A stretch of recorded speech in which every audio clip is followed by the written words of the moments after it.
Is that my computer? Double check. Sounded like it. Yeah.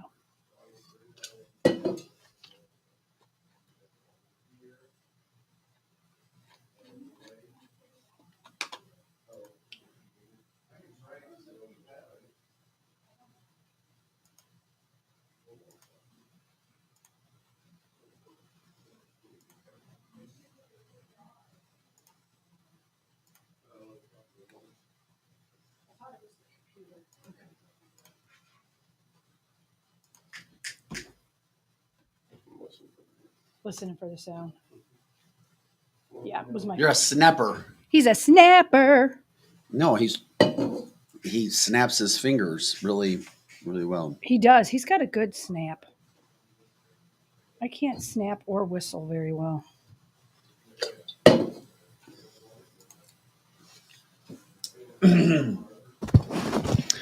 If you guys drink Starbucks, yeah, you don't want to be drinking Starbucks. You stand with well, it be who you want to be, but know that you support Hamas. Correct. Yes, you do. The owners are saying something else. They're backing. I mean, what? I can't even. I don't do Starbucks anyway, but. Hey, Greg, did you guys put that video in? The picture that I saw, I sent you with the family, the Harvard kid that is in there? That's a damn good story.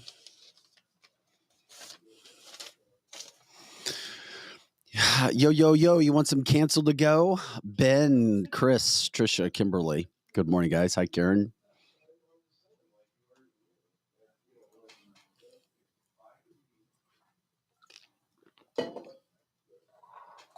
Free for all.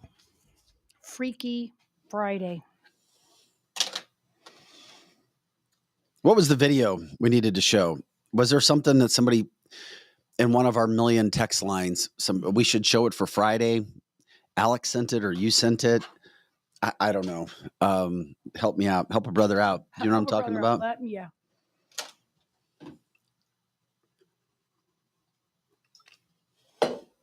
Do you remember what I'm talking about? It looked like something in the wilderness.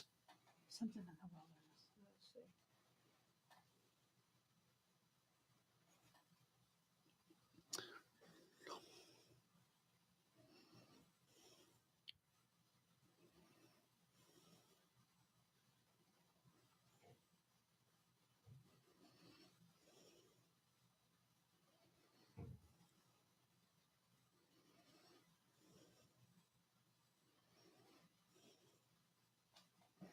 I see nothing in the wilderness, but I'll keep looking. I said save it for Friday, like 2 days ago. Oh, Alex. Okay. Greg, I sent you another video. Just make sure you know what it is. It's called inflation. Okay, buddy?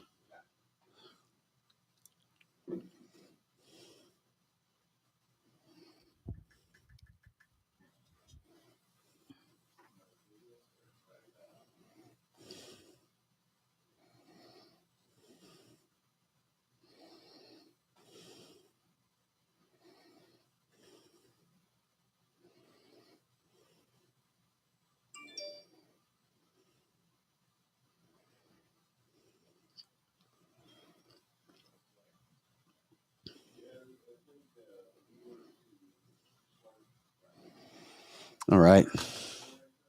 Damn, it's already 7:58. Gosh, time is flying, even on the. Well, yeah. No, I know. Ooh, it's not time. Flies. Dear goodness gracious. Friday the 13th. Yeah, we're going to talk about Starbucks. You shouldn't go there unless you support terrorism. I'm sorry. I'm saying it. Yep. Go do what you want. But every time you take a sip, think of Hamas. Yep. You're supporting Sorry. them. And I'm trying to be that once again, I differentiate between the innocent people who are Palestinian. Mm-hmm. There's Palestinians for Hamas. There are Palestinians who are against Hamas. Unfortunately, in 2023, there's so many layers to everything, just like this country. There really is. There are.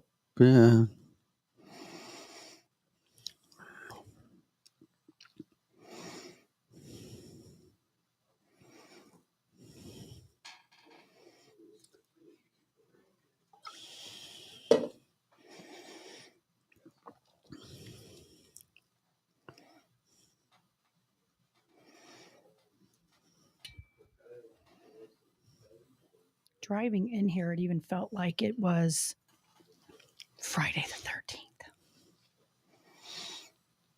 It's all right, Benny. It wasn't your fault. There's a group of Palestinians. We'll get into it here in just a second. I didn't even hear about it yesterday. I don't drink Starbucks myself, but some of my kids do. And occasionally I get like one of those. Here, we'll start this. That'll be our first story. Yeah, we'll, let's we'll, do it. we'll get, or in a second, we'll get into it. Well, the NFL got what they wanted last night. They sure did, didn't they? Travis Kelce had like 11 catches, so we got to see a bunch of Taylor Swift. Mm-hmm. By the way, Kelly Manno, social media superstar, is coming in the 9 o'clock hour today. She doesn't like football. She never did. The only reason she got involved with football is because Taylor Swift. She's one of the people that said, and the only reason the NFL continues to do this and there's so many storylines is because the ratings have skyrocketed for Chiefs games. Skyrocketed. Mm-mm-mm. And guess who's watching? More women than have ever watched before. Ever. Uh-huh. And because it's drama. Yeah. Oh, yeah. Well, oh, yeah. Let's Drama. And of course, they play right into it. Mm-hmm. The Chiefs are the new Patriots. The NFL wants them to do well. Mm-hmm. Then you got a guy. And you got a guy. It's funny. Are you talking about Taylor Swift? Yeah. True. It was so funny, too. But what's interesting about that, too, is I saw an interview yesterday with Travis's ex-girlfriend. Mm-hmm. Real pretty black woman, model. But she's trying to jump in on her 5 minutes of fame. Yeah. Well, why would you? Yeah. I'm getting death threats from Swiftie fans. Oh, my. They're going to kill you with a bracelet. Shame on you. You're Travis's ex. Oh. You know what else she said? It was funny. It was bizarro. Bizarro. She did not have good things to say about Mr. Kelce. Oh. Mm-hmm. Not at all. Mm-mm-mm. But it sounds like it's a script of ex-girlfriends for boyfriends. Uh-huh. It does. It sure does. You're narcissistic, you cheater. All about yourself. Oh, goodness.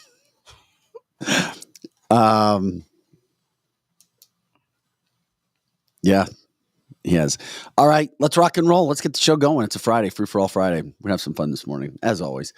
I promise you, Lizzie will not be talking about balls until Kelly Manno gets in, at least. She may want to talk about Nick Bosa's footballs. Footballs. Mm-hmm. It's funny. Kelly Manno said that she did not like football until Travis Kelce and Taylor Swift became an item. And then now it's led her to another NFL player. Oh, okay. And she's like, holy shit, this guy is the sexiest beast Oh, my. of a man. She's single. We got to get her out to, let's just say he plays on the West Coast. So we got to get him out. We got to get her out to the West Coast to meet him. She'll have to put Valium in. Before He could hold her with a finger up in the air. All right, let's get rocking and rolling. You know what we do? It's time to get the show started. Cancel the show.com.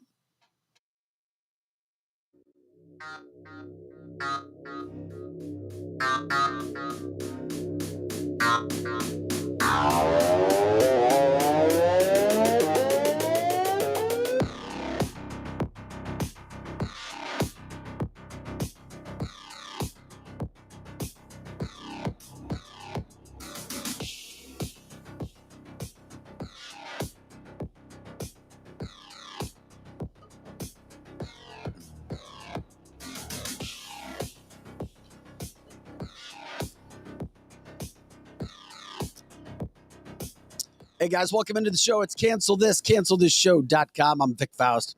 Lizzie Sparks, ready to rock and roll. That's when you hit her key button. So we'll do it again. Vic Faust here. Lizzie Sparks also with me. I'm messing with. Oh, I was messing with Greg. He's on the board today. Yeah. Greg you can't Carell. handle the truth, Greg. LaRock. Balls. There you go. There we go. Can we do it again? I'm Vic Faust. And also with us, Lizzie Sparks. Balls.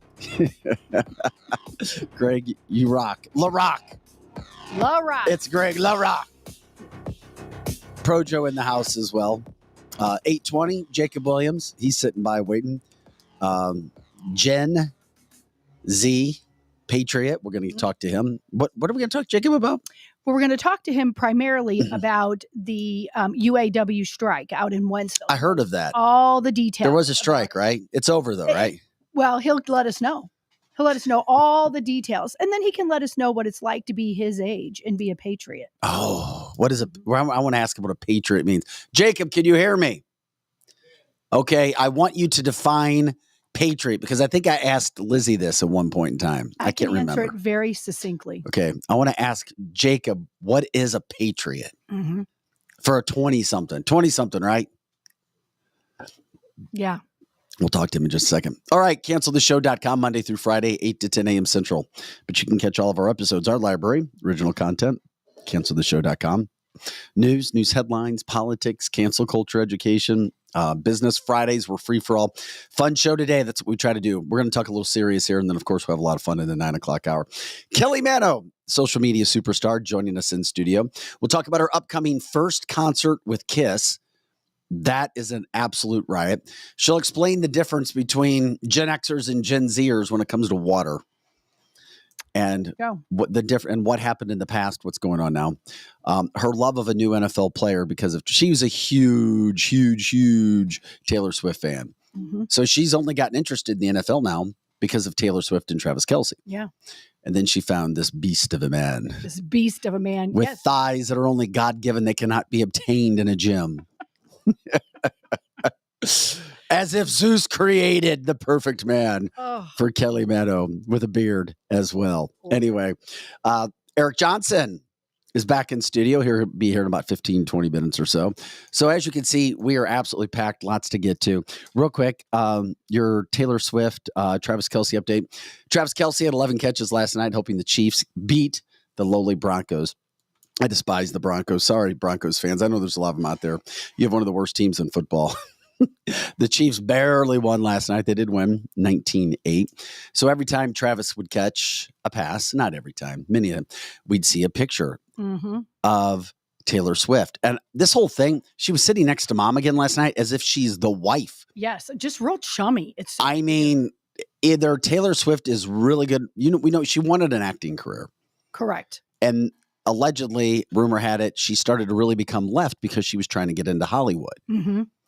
She wants to be an actor. Yeah, she does. Or an actress. I don't know if she's playing the part, but if she's playing the part, she's playing it well, or this woman is in love with the Travis Kelce Meister.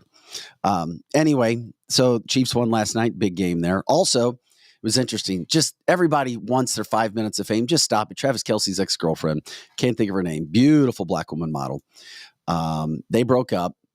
She thought she was going to be with Travis forever.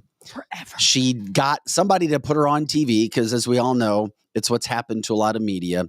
Oh, let's find the salacious stuff because that's what Americans like. Unfortunately, it's Americans' fault. I really thought I was going to be with him forever. The death threats are there from Swiftie. Why? Why would Swift fans want to murder you? Seriously, how stupid does that sound? They're a different breed. She goes on to say, well, Travis Kelce is very narcissistic. Very. Then that reporter goes, did he cheat on you? Come on, it's you women asking these questions, Lizzie. Yes, he cheated on me. I really don't know Taylor. I have no problem with him, those two being together. And then she goes, but I had him first. Okay. Just because you had you him win first doesn't need you keep him in the end.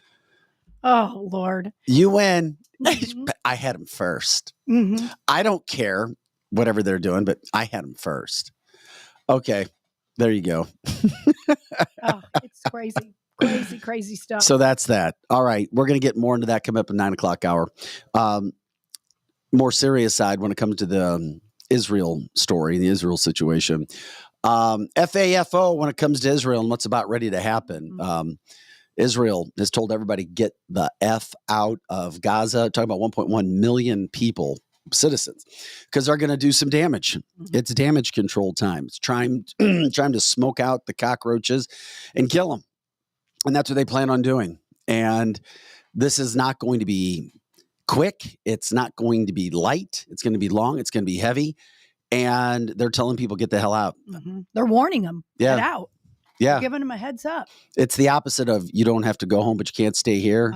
This one's the opposite. You can't stay here. We don't You better not. You better not be going home. So get the hell out.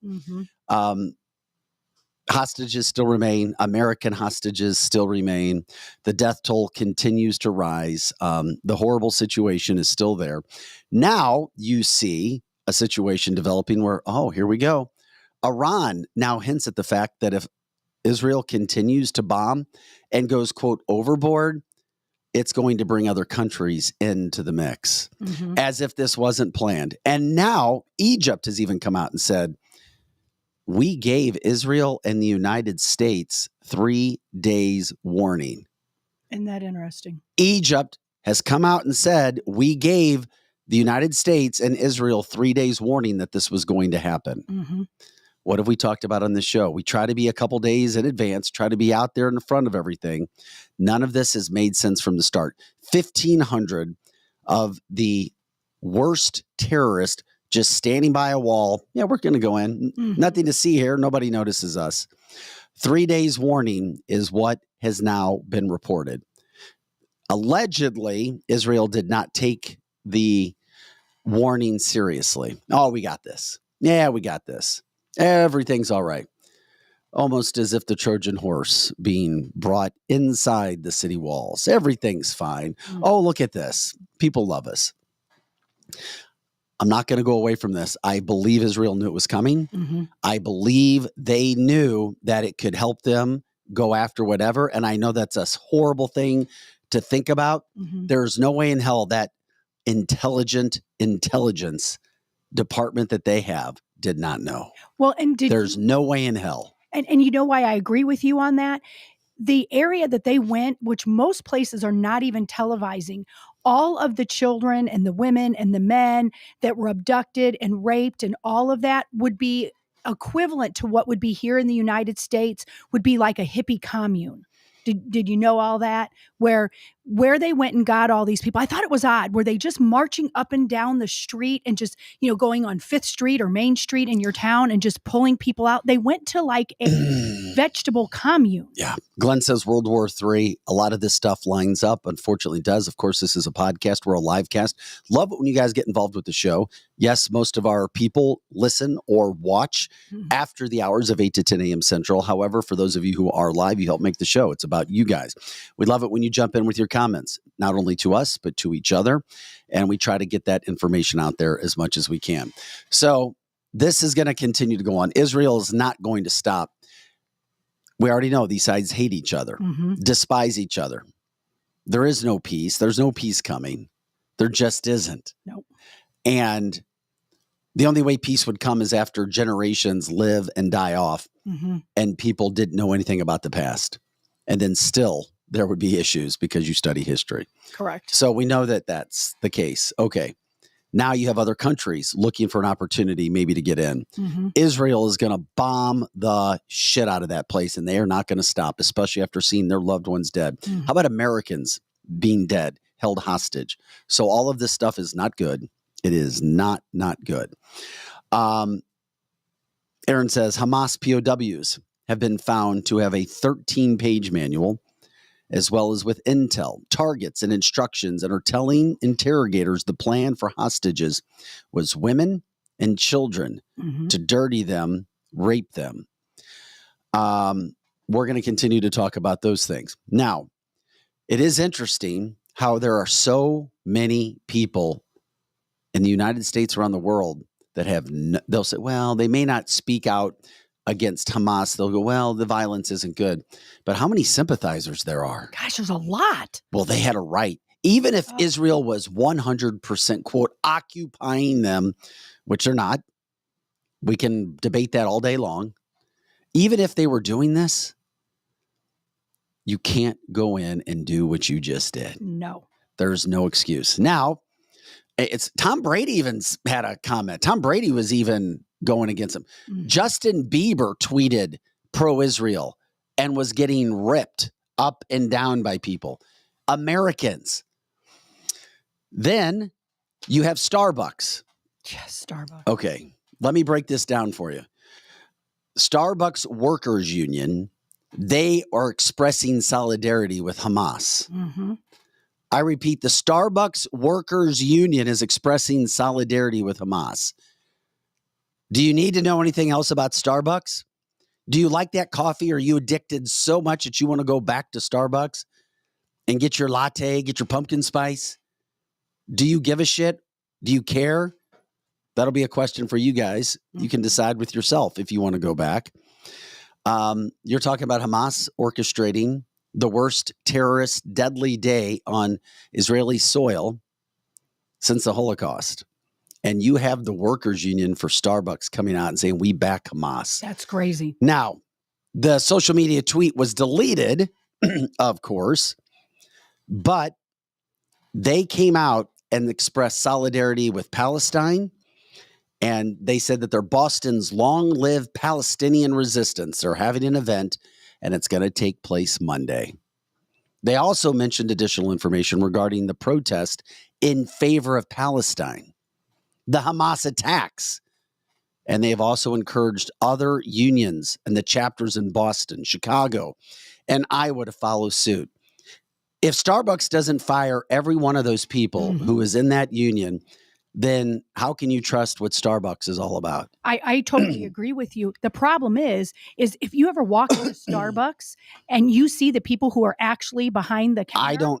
I don't go to Starbucks. I don't either. However, I have been there recently because one of my kids talked me into it, and I was shocked at what was behind the counter. I mean, it was like I wouldn't even want to drink or eat anything by how their hygiene and stuff looks. Oh. So no, I'm not kidding. Whoa. So if you would have all those sorts of people, they're going to have to fire everyone. Most of their workers are like that. Yeah, we're going to have to ask Eric about that. I agree, Glenn, because he loves his Starbucks. Yeah, that's for let's sure. ask him what he thinks. He'll be okay. Then we have this situation, and this scares me once again. I don't care if you're at some I get to go to Ivy League school. And I know I told you guys I have two friends go to Harvard. Harvard is half the school it used to be. Screw Harvard and all of their over-the-top political agenda and not being worried about truly educating some of the top younger students in the world. You've heard about the Harvard statements. They came out totally pro-Palestinian, Hamas. Then the president comes out 2 days later and kind of tries to lessen it and disassociate it.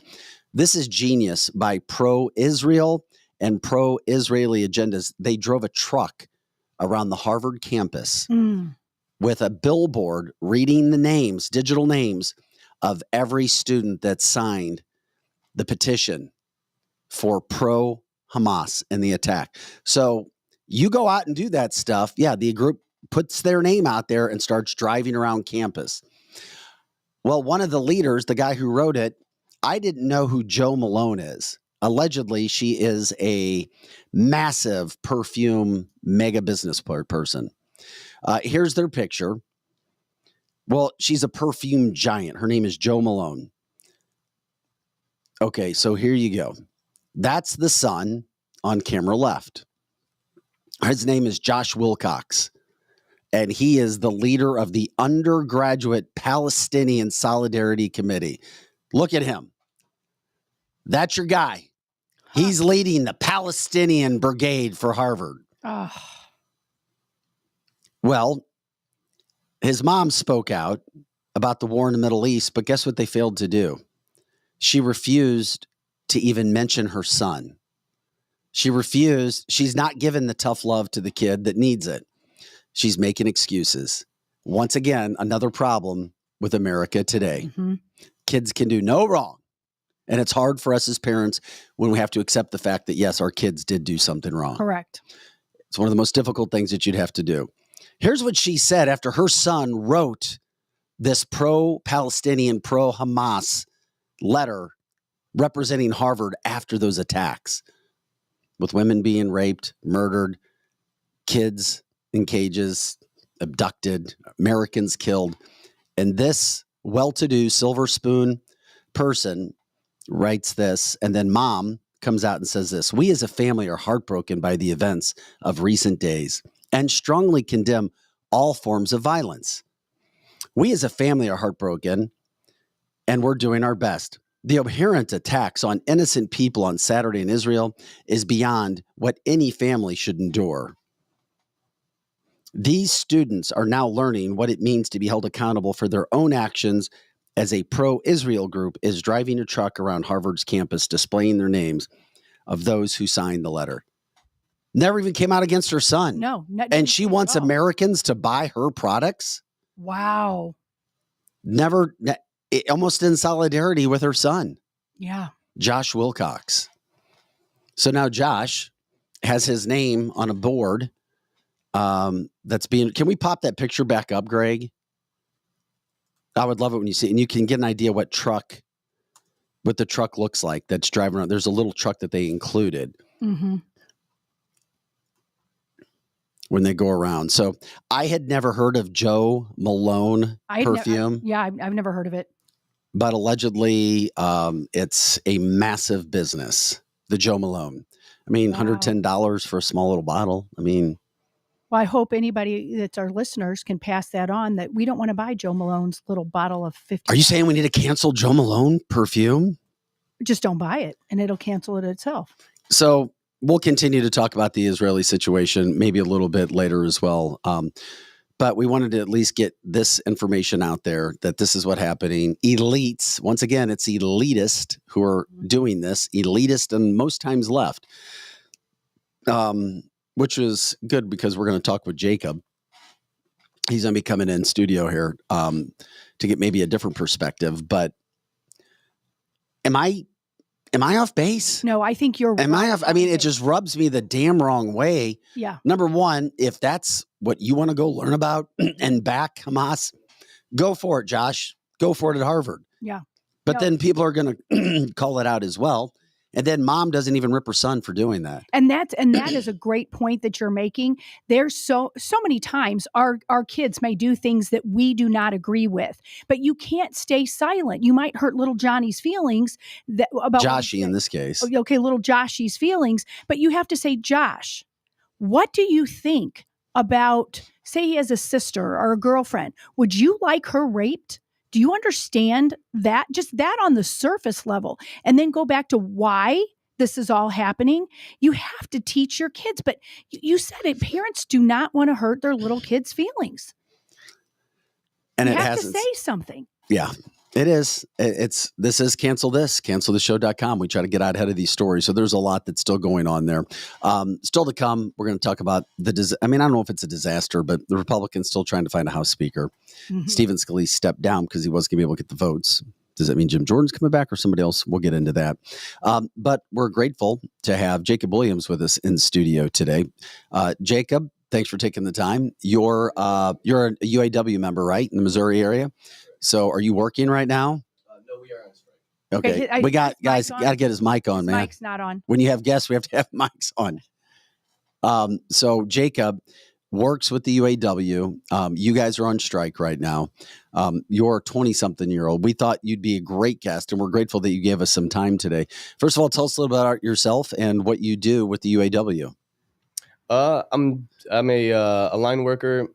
I help out with the assembly. I've been all over the plant. Currently, I'm in trim. Been there for 8 years, since 2015. But yeah, currently we're on strike. So we've been out for a few weeks, enjoying my time off, but also missing the paycheck. And also, thanks for having me on. What's that like, though? What kind of What kind of feelings do you have? Because I know that I know a worker who that wish that you guys weren't striking. And then I know other ones that, hey, this is what we've got to do. Absolutely. I mean, nobody wants to be on strike. I mean, everybody enjoys the time off because we've had years of 6-day work weeks until just recently. But again, like nobody wants to miss out on money. Everybody these days are living pretty much paycheck to paycheck if you're, working class, and if not, you're not living, well above your means. So missing out on any money is unfortunate for all of us. But it's always it's worth it. We've at least in the years that I've been working there, the contracts that we've gotten have been disappointing to say the least. So if staying out and missing out on the money and putting ourselves back a little bit is going to help us in the future, it's always going to be worth it. No strike pay? No, we get strike pay. We do. And actually, this year they raised the strike pay so that we can afford to be out longer, and it won't hurt everybody's pocketbooks nearly as much as the previous strike. Real quick, one more other question on that. Have you heard people say those workers are selfish and stingy? Who else is getting once 40% raises or 50% raises in a short amount of time, when very soon there's going to be so many illegal immigrants willing to take those jobs for half the money that you and your coworkers are working for now? Have you heard that sentiment out there? And what do you think when that is put out there? Oh, absolutely. I mean, I'm fairly active on Facebook, and whenever I see anything about the strike or anything revolving around us, I try to look through the comments and see what the general, the public feels about it. And for the most part, a lot of people are on our sides because people understand, wages have not kept up with inflation. We haven't had raises. Especially since COVID, with everything, doubling in price, especially food and whatnot. I don't know. I don't understand the people that say that asking for a raise like that is too much or is greedy, because again, like who else is keeping up with inflation? And the 40% isn't just an arbitrary number that we pulled out of a hat. In 2008 and 2009, whenever we helped out the big three, GM in my case, whenever we helped them out with their financial hardships, we gave up the cost of living adjustments. And if we hadn't, well, let me rephrase that. We temporarily gave it up so that they can get back on their feet, but then it was supposed to be reinstated when they got when they financially recovered and they were profitable again. But it was never given back. So we are roughly 40 to like 45% behind pay if we hadn't given up those concessions. And that's why we're asking for it back. It's not because, we didn't just pick a number out of a hat. There's a reason we're asking for that number particularly. We're talking with Jacob Williams. He is a 20-something-year-old working for GM, UAW worker. Do you feel as if the companies are really doing well from the auto industry? Because all reports that we see in the general public are they haven't really recovered. And now the whole electric vehicle it's not working for any of the companies, and that disaster is on the horizon. No, absolutely. They've been bragging about record profits. Okay. Almost since I started working there. I haven't seen and granted, I wasn't there in, 08, 09, whenever they had the financial hardship. So I don't know what that looked like, but everything that I've seen since I've been working there year after year has been, breaking records. We had more profit this year than the previous year, whether, 10, 20%. I don't know the actual numbers on that, but I haven't seen anything saying that they aren't doing financially well for themselves.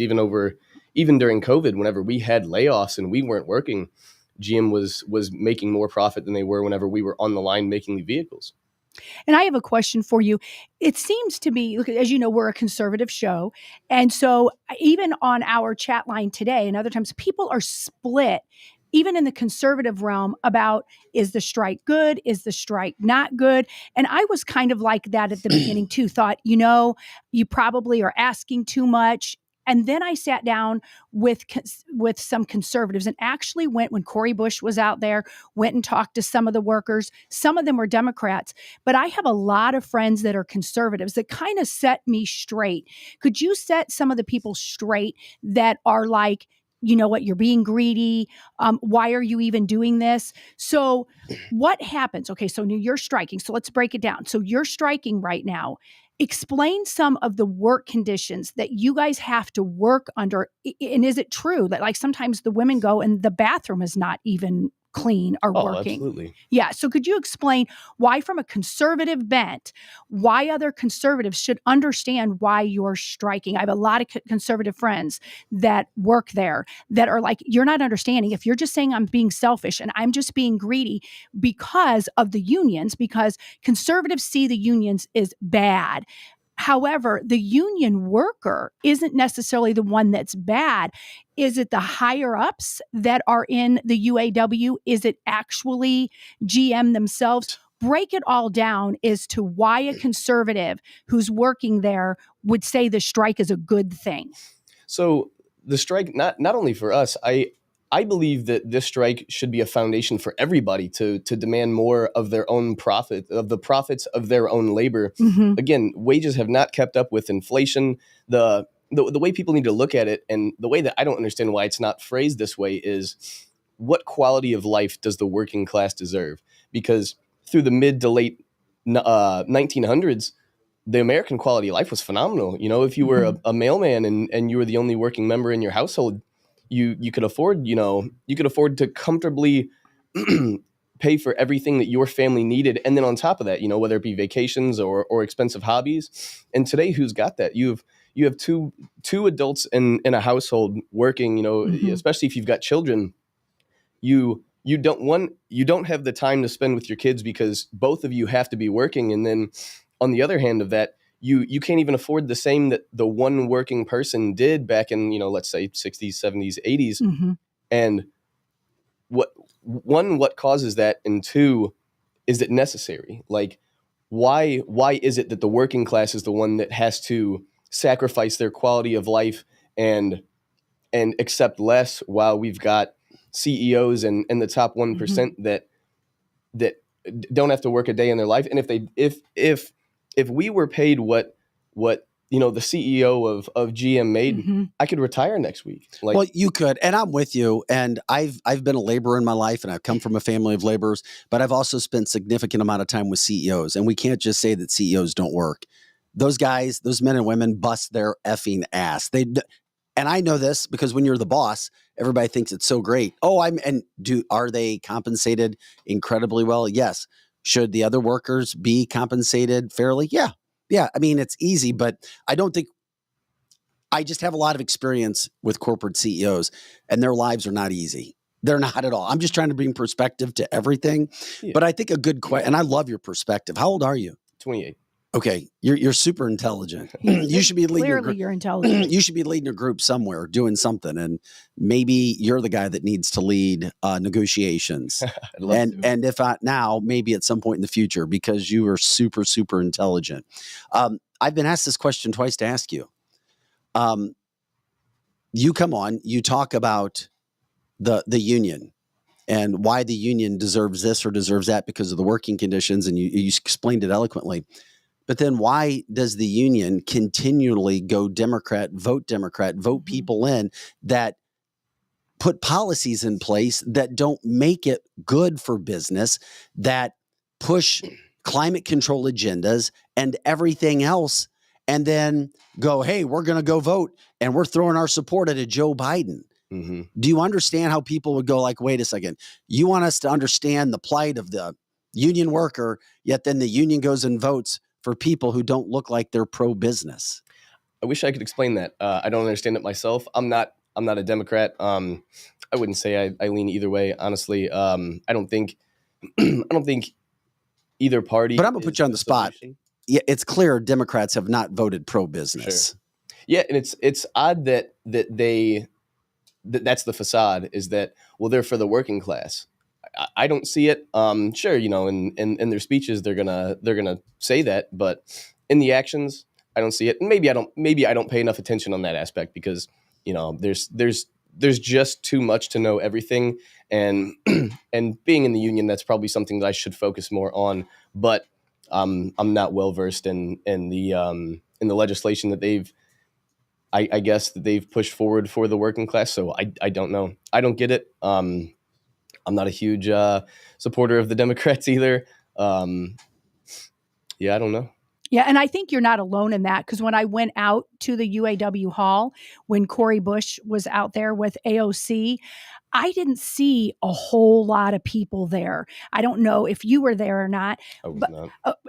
I'm not surprised, because it seemed like all of my conservative friends, they didn't go because the two of them were there, and they just didn't want to be seen political either way.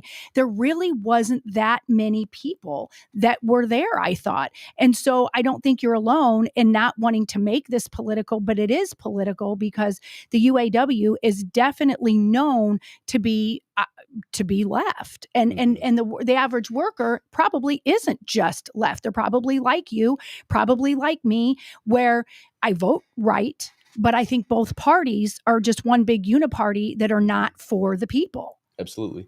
So, Well, when you are with your workers and you guys are trying to figure out how long this is going to go and what's going to happen, do you guys talk politics, you and your fellow workers, about what we should do or what we shouldn't do? Because when my dad was in the union and it helped him become, and I still think it's why he voted the way he did for a period of time, they feel trapped. Workers feel trapped. Well, I have to vote Democrat because of how union heads in places that aren't in Wentzville, Missouri, are telling you have to. And if you don't, there are repercussions that'll soon go down the chain of command and hit you in whatever way possible, whether it's shifts, whether it's money, whether it's another way.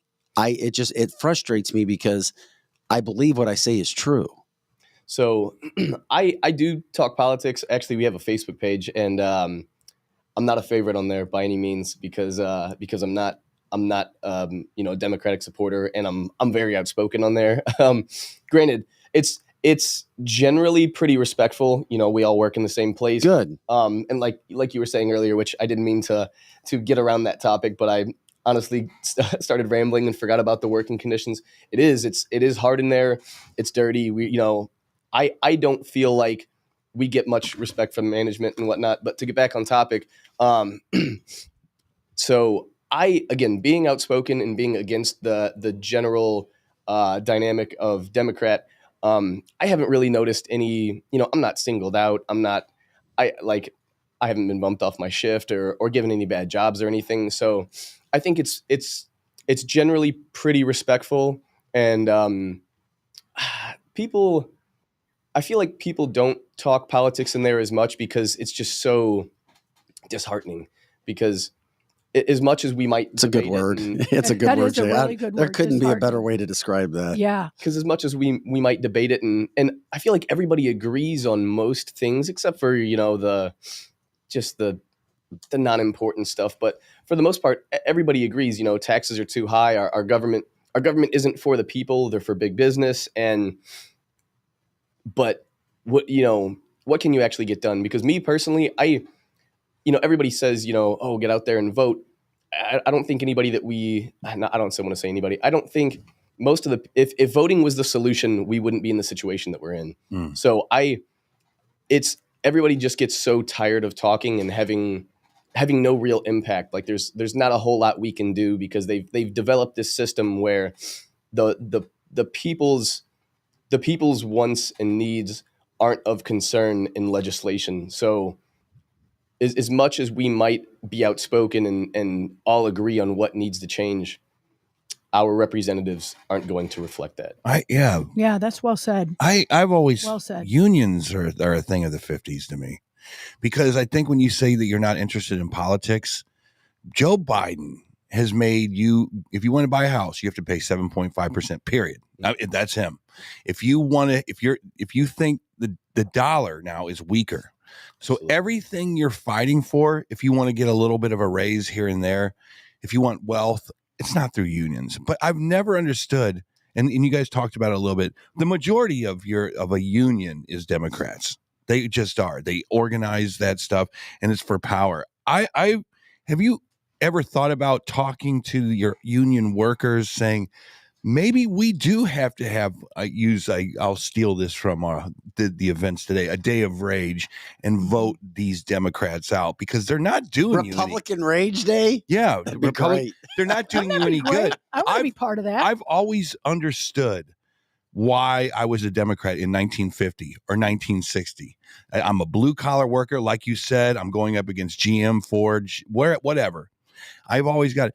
But don't you feel when you wake up like, I do not feel represented by Democrats today. I don't. Maybe transgender issues, maybe what they're doing in the schools. They've gone so far into socialism. Do you ever look at your guys and going, man, what is going on here? For sure. It's not the union bosses, it's the big bosses, Joe Biden, Barack Obama, who are kind of pulling the levers. Speak about that for a second.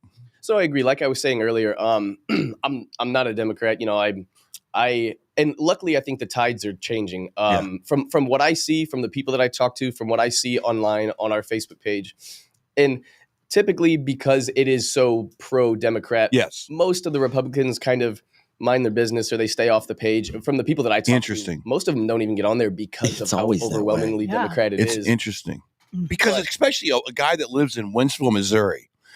But not all the workers. The workers all don't live in Wentzville. No, not all the workers don't. An hour and 40 minutes away. Josh, a guy that I work next to, he drives an hour and 40 each way. I don't know how he does. Was he live in Kansas City? Yeah. I've got friends that live in Cuba, Missouri, Sullivan area, and drive into the gym. You know, another thing that's always been fascinating to me is this a right to work state? Is Missouri a right to work state? Yes. I believe so. Is it? If you are not in the union and you want to do any kind of job that is labor, you have the ability to make more money than a person who is stuck in a union. You have the ability to be an entrepreneur and go and make as much money as you absolutely want to. Maybe not in the car industry, but that's what has been fascinating to me about unions is that, yeah, you guys are kind of fighting for a few bucks here and there, but if you become an entrepreneur, the sky's the limit. You know what I'm talking about? I mean, there's plenty of entrepreneurs that I work with. A lot of people have their own businesses. And it's unfortunate that you have to work a second business outside of having what used to be a phenomenal union job. And it is slipping, you know. Everybody still looks at it today as, you know, the 80s and 90s. Yeah. Two jobs. Exactly. Two jobs is overrated. I do it. It's no fun. Have you ever thought about, screw this union crap, I'm going out on my own.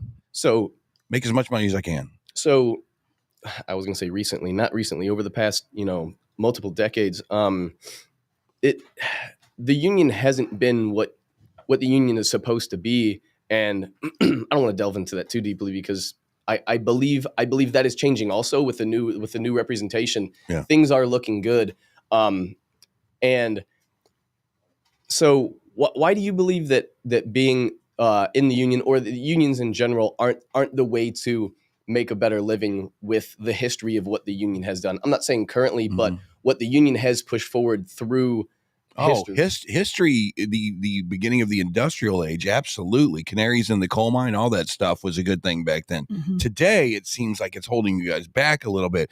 Today, if you want to buy a GMC truck, it's $100,000, and there's a lot of costs that's built on top of that the American people are affected by. I mean, I have always thought that your wage is determined by the market value, and a union, to me, and maybe I'm wrong. Well, Jacob feels that he's bringing stats to the table that shows the big three have good market value. That's what his point is. Yeah, our wages haven't reflected that. Unfortunately, like you said, there's $100,000 vehicles that are being made in Mexico for what was, I believe, like $1.90 an hour. I don't know what those stats are. Yeah. So I think they just had a decent. They just got a raise in their recent contract. I believe in Mexico they're making $3.80 an hour now, but while they were making what if I remember properly, it was $1.90 an hour.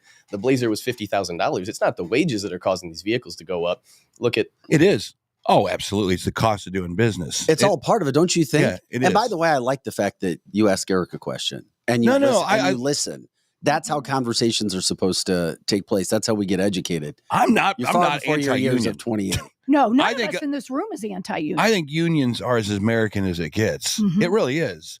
So I'm completely on your side, 1,000,000%. The right kind of union. Yeah. But that's the gray sticking area. But it just doesn't seem like this guy your union, it doesn't seem like you're going to get what you guys want necessarily.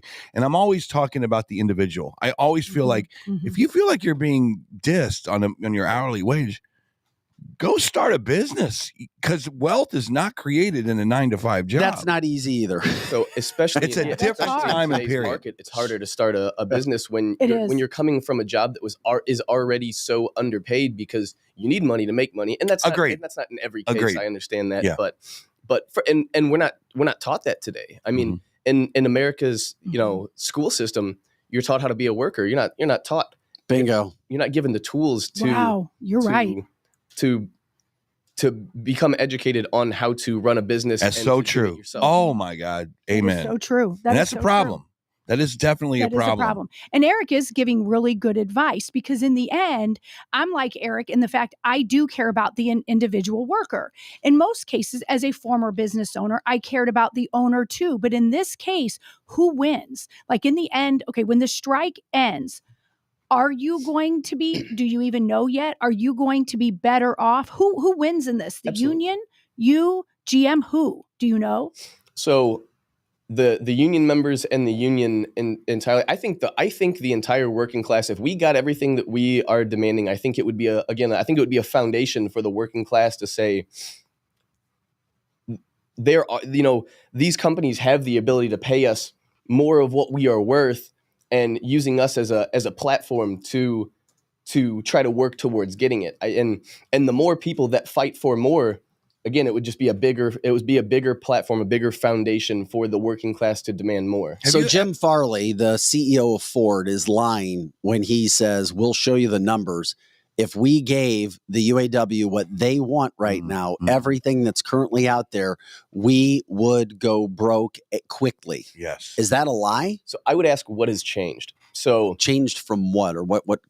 So again, with the COLA that we supposed to be temporarily, the COLA that had been, I don't want to say taken again. I don't want to misrepresent us, but that had been disingenuously negotiated away from us. If they could afford it back in the 80s, 90s, early 2000s, and now they're paying us roughly 40% less as compared to the cost of living and other prices. Yes. What have they done with that extra money that they're not paying us, that they're somehow less profitable than they were then? They say that inflation is killing them too, though, just like every other business. Inflation gets everybody. And I don't know if there is a proper corrector of inflation for either side. I see. I get it. Does that make sense at all? And if it doesn't, that's fine. You're not going to hurt my feelings. No, it's a quagmire. Everything that we ask in this room is a quagmire. Because products and prices and supply and travel, everything else goes up. Gas prices, plane prices, everything. I agree, but where is that money going if it's not going to the workers doing the work? If you mean the money for purchasing of cars? As a business owner, I'll tell you, okay?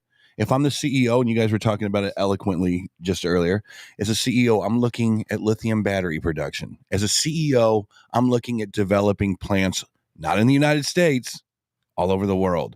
As a CEO, I have my shareholders that are looking at me. I'm looking at you guys. I'm looking all over the board.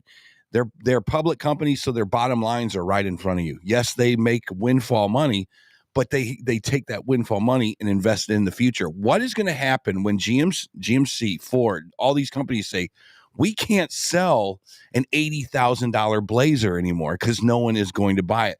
That's something you need to think. A Blazer used to be $40,000, and that's a good point. It is. And that's a good point though. And if the working class can't afford these vehicles, then what's the point? What's the purpose? This is the beginning of the end of that. That streak is going to end. Derek says, "Why is a truck $90,000?" Exactly. Why is a truck built for $3.80 an hour? Well, what was $1.90 an hour? Because the full size trucks and the Blazers, I believe, are now and have been built in Mexico. So yeah, why is a full size truck that's $50,000, $80,000?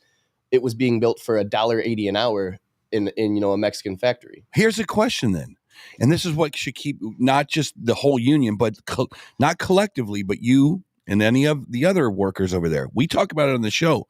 Bring manufacturing back to the United States. Absolutely. Okay, that's a great bumper sticker.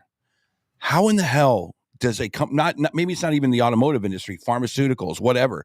How the hell do you say, all right, we're taking all this stuff out of China and our costs are going to go up 400%?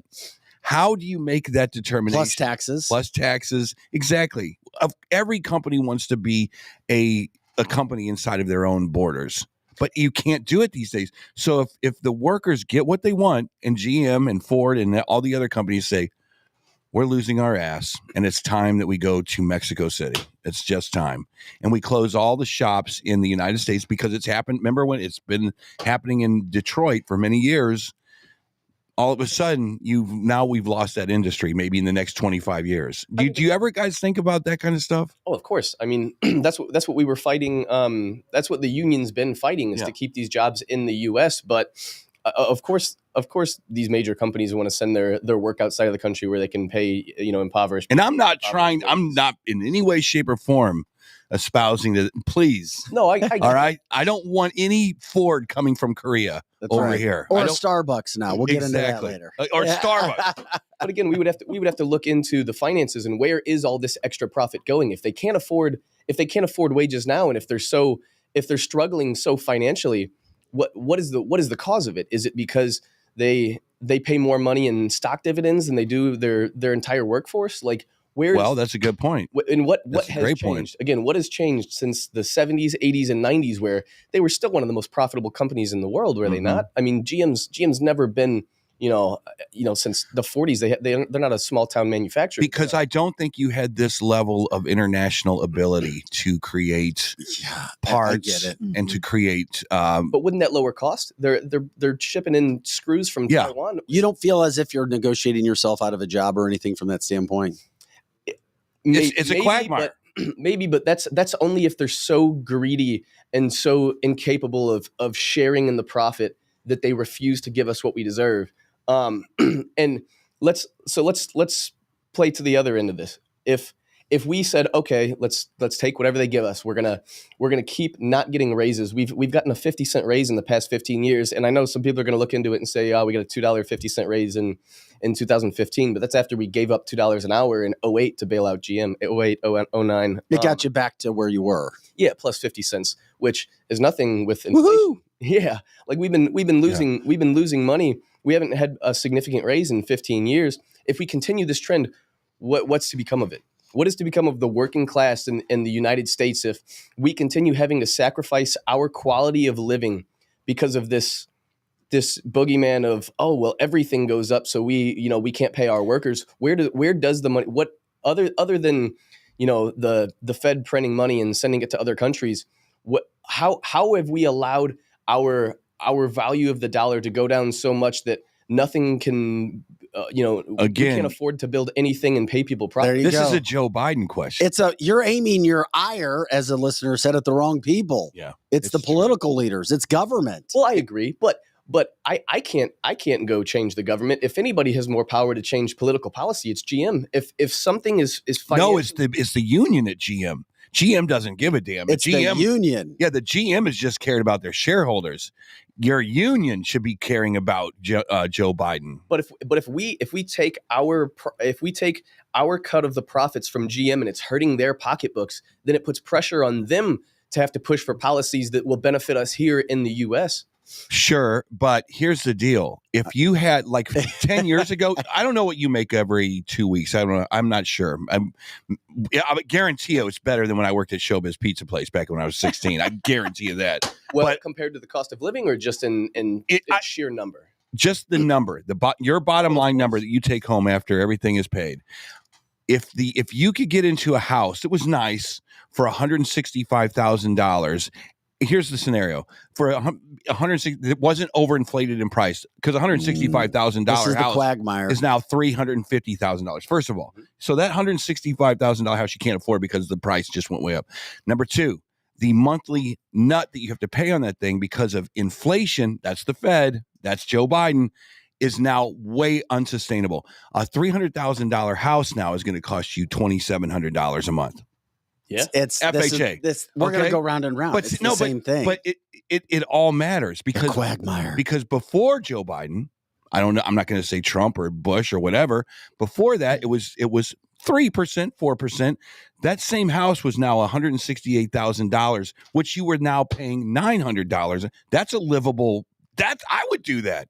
I would take your temporarily. I don't think it's the solution. I think we did much better under a Republican president, and I agree with most of what Trump did. I think he did great. Did your union fellows think that as well? It's okay to say yes. Who cares? He's the president. They won't say it publicly. I mean, they're afraid of being canceled. We're pretty split. I mean, of course, the most outspoken ones are the ones that get patted on the back by the other people in the union. See. So again, most of the That's Republicans what are. That's what I'm talking about. Outspoken. Yeah. That's why I appreciate you. I mean, you're eloquent. You're smart. Whether people agree with your stance or not, you back it. You ask questions. You listen. That's why you need to be in more of a role.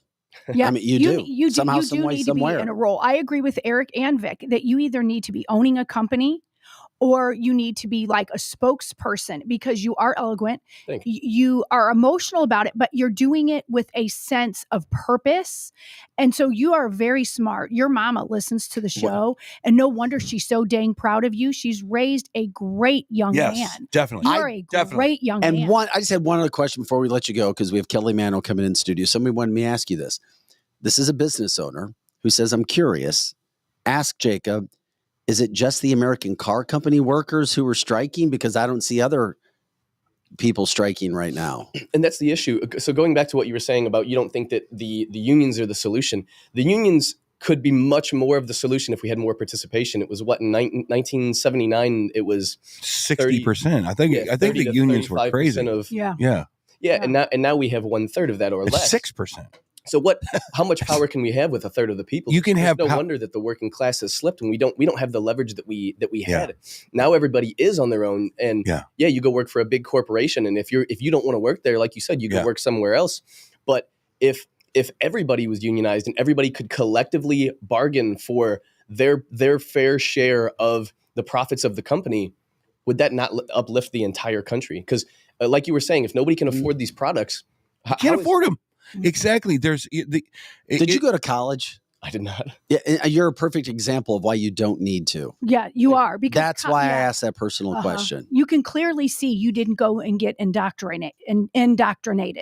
I say that again. You should be owning a business and running it with the values that you have and treating the employees the way that you think that they should be treated.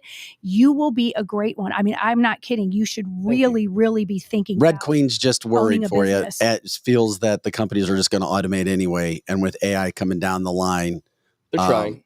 They're trying. They've implemented new robots to be tuggers. So pulling our heavy products, they're getting rid of tugger drivers, and now we have automated robots that. I hate to hear it. I hate to hear it too. How much? You don't tell me what you make right now, but what would you like to see your salary be every 2 weeks? It's just like, man, if you just gave me this, I'd be fine. What would it be? So I don't know a weekly dollar amount. But again, what we're asking for, this 40% would get us up to, I believe, 45, which I think we would be at 45 to 47 if we had never lost COLA.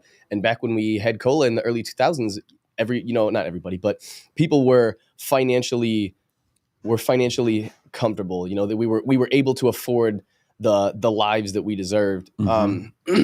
And I want you guys to have that. Yeah. No doubt about it. By the way, I was I was trying to play devil's advocate on several of the issues. I'm fine with what you guys are asking for. I know what Ford says. I'm trying to speak as if I'm one of their CEOs. But one thing I couldn't get on board with you guys, come on, 32-hour work week. So is that asking the pie in the sky? Jacob, I love you, but you lost me with that, man. Because we work 80. Right.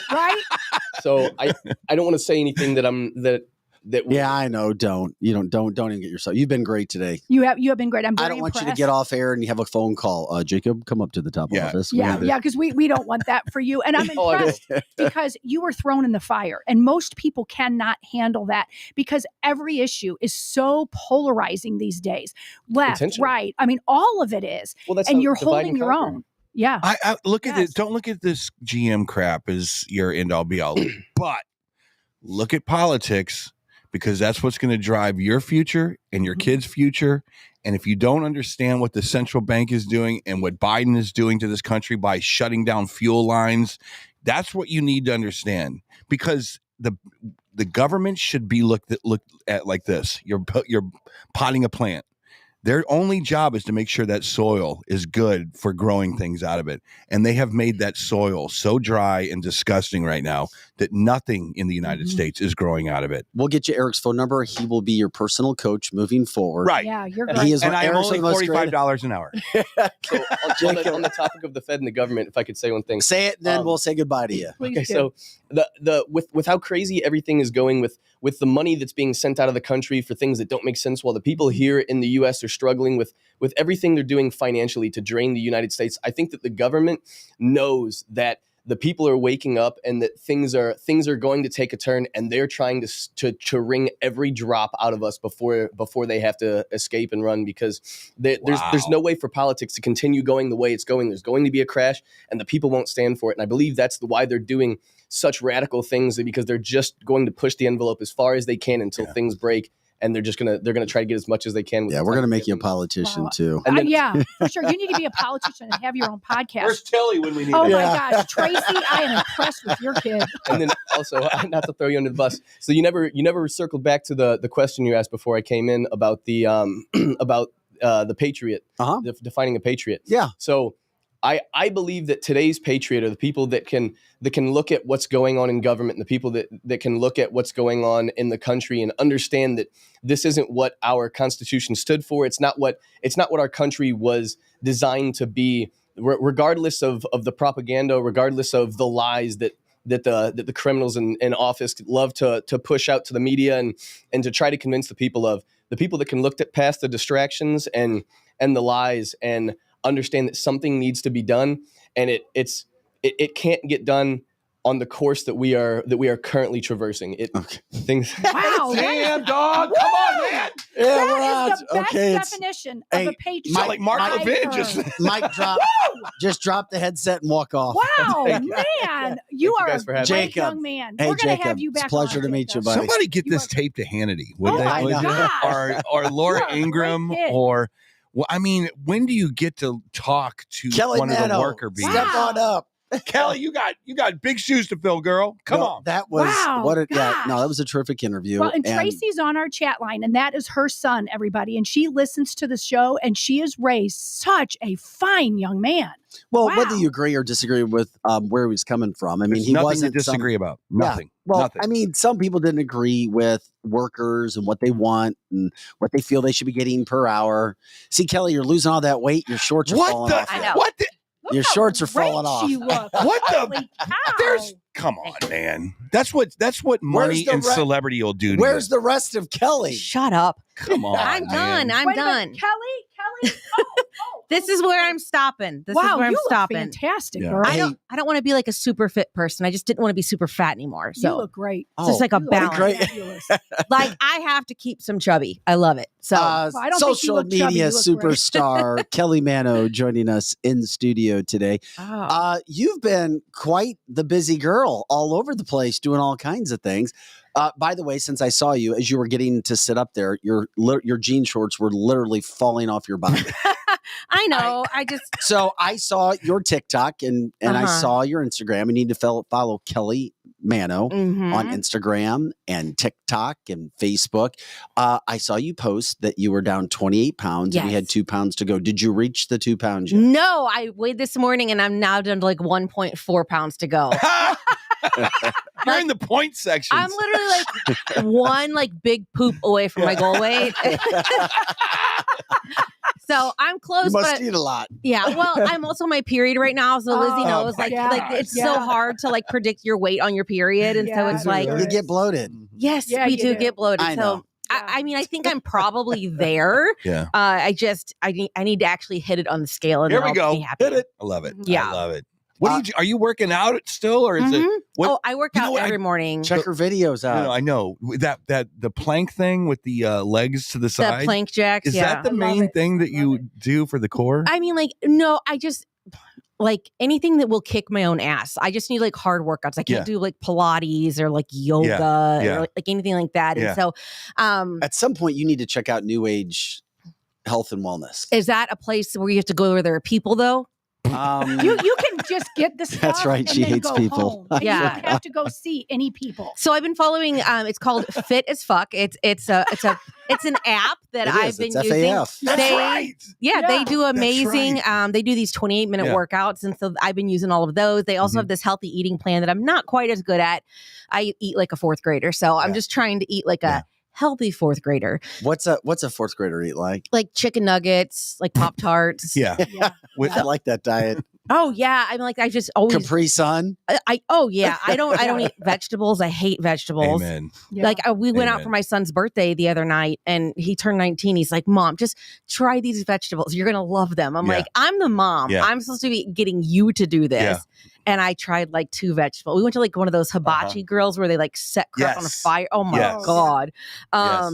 But the vegetables were disgusting. I mean, I know it doesn't add anything. uh-uh. It doesn't. I can take like real buttery, like green beans or Yeah. corn. Yeah. That's it. Yeah. And It's funny as hell. and if you haven't noticed yet, any of her material, Kelly has been awesome when it comes to Gen X.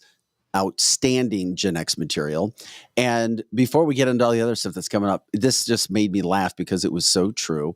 This was from your Instagram page. You may have posted on TikTok. Okay. I just wanted to give people a flavor, if they don't know Kelly already, some do, of the difference between water for us. So, Greg, this is the one that's underwater. I know I sent you 3 or 4 Kelly videos.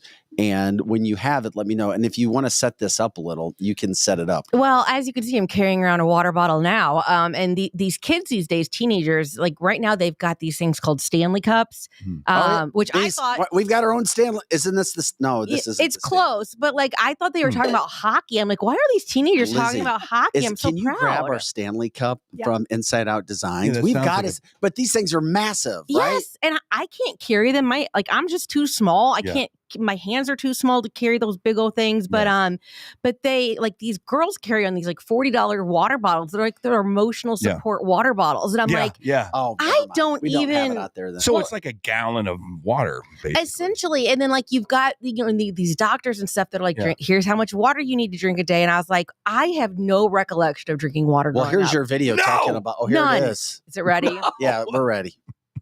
If you grew up in Generation X, you have no recollection of drinking water. You could not go to the store in the 70s or 80s and buy a bottle of water. No, nobody would pay for water. Our parents giving us water, not a thing at all. To put it simply, we were some of the most dehydrated motherfuckers on the planet. Our classrooms were not air conditioned. It would be hot as balls. There were so many teachers that would just bring a fan as and it would balls. just point at them. They were like, fuck them kids. Trying not to die of heat stroke because there's no air conditioning in these big brick buildings. You go down to lunch and they give you this little 8-ounce carton of milk that we would suck down till it like, crumpled. Time to go to recess and we would go out and play on this like black asphalt with like no shade. After recess, we would all line up and get a drink at the drinking fountain, but the asshole kids behind you would all count. Like each kid had 2 seconds. You'd be like 1, 2, and then on to the next one. All the dietitians and healthy people today are like, drink your water. You need so many ounces a day. And I'm like, shit. We probably drank about 4 teaspoons of water a day. I'm not exaggerating. This is why hose water tasted so good to us, because it was the only time we didn't have restrictions on how much water we could drink. I remember Madonna was the first I heard about that. Madonna said that she drank like 2 gallons of water a day. Really? Back in like the 90s. She was always ahead of the curve back then, though. Was she really? Is water that big of a deal? I think it is. Apparently, I mean, it's like 70% of the earth. This- So hey, Yeah, Lizzie went and got we sell the Stanley. that is gigantic. That is what a Stanley is. And Lizzie's showing the top and up and down and how big the Stanley is. Oh my gosh. But yeah, go to cancelthisshow.com, our merchandise page. The only we sell thing the Stanley. the only thing you would put in Look how those big things that back thing in the is. old days were big gulps. And it was, Yeah. it was That's 2 or 3 big gulps. Yeah, It this was thing's huge. But I mean, these kids, like, I substitute, they carry around these water bottles with them all the Yeah. time. Yeah. And I just thought, how dehydrated were we? Oh my right? God. We Right? like, I have no recollection of my mom being like, here, drink some water. You're going to feel Mhm. better or anything like that. And, they didn't sell bottled water back then. No, If they they didn't. did, I didn't remember it. Right. No. Because I remember when they first started selling bottled water, I was like, you chumps. Like, who's Yeah. going to buy that? Yeah. Right, Like, right. who's going to buy water in a Everyone. bottle? Uh-huh. Yeah. Hey, Jason says, holy crap. I've seen so many of these TikToks. didn't realize who it was you had on set. That is the Kelly Manno. And you become so popular, you've got a concert coming up. The last time you were on, you have never been to a Kiss concert, is what you told us. Correct. I don't even know if you'd even heard of Kiss. I've heard of Kiss. Come on. Now you're going to see Kiss when and why and what are the details? So I doing social media, I partner with a lot of companies that I promote their brands and stuff like that. And I got an email that said Kiss wants to work with you. I thought it was this fingernail company. And I was like, oh, cool. I can totally sell fake fingernails. Like, I love those. And no, it was the band. And they're like, hey, we want you to partner with us on this tour and promote this tour. And we're going to bring you to the tour and you're going to meet the guys. And they want me to there's like a list of things that I can do for content. Like I can try on their boots. I can, yeah. Isn't that cool? All of this stuff. Gene So Simmons. yes. Do you know who he is? Of course. Come on. Look, I was raised with a KC dad. Yeah. All right. So in the 80s, you had a dad who had KC on the radio all the time and in the garage, in the car, and you couldn't touch his radio. Mm-hmm. So, through my dad, yes, growing up, I loved rap, but I also had Skynyrd and Kiss and, stuff like that. So of course I know who Kiss are. Here's they're your legends. video. You posted about your upcoming concert Mhm. to Kiss. So Yep. we wanted to show people that video as well. I am going to my first ever Kiss concert. It's also going to be my last ever Kiss concert because it's their end of the road tour. I hear it's like half a music show and half a fireworks display. They shoot sparks out of the guitars. The atmosphere sounds a lot like a Taylor Swift concert, but for Generation X. Everybody dresses up, the vibes are amazing, everyone is friends with everyone. Kiss wove their way in our generation in so many different ways. Every time you got a red popsicle. We all dressed as one of them for Halloween in those god-awful plastic masks you couldn't breathe in, and then a garbage bag over the front with the design of whoever you were. I always tell my kids, never miss an opportunity to see greatness. Do you really want to tell your great-grandkids one day that you never went and saw Kiss, you never saw Lick It Up live? I will see you guys at the St. Louis show, but all of their tour dates can be found on the link in my bio. Grab your makeup, grab some fake blood, grab your combat boots and your Gen X buddies, or maybe your younger Gen Z grandkids, and go see Kiss their final time. Yeah, you rock as a marketer for Kiss. I am going to my... That is really good stuff.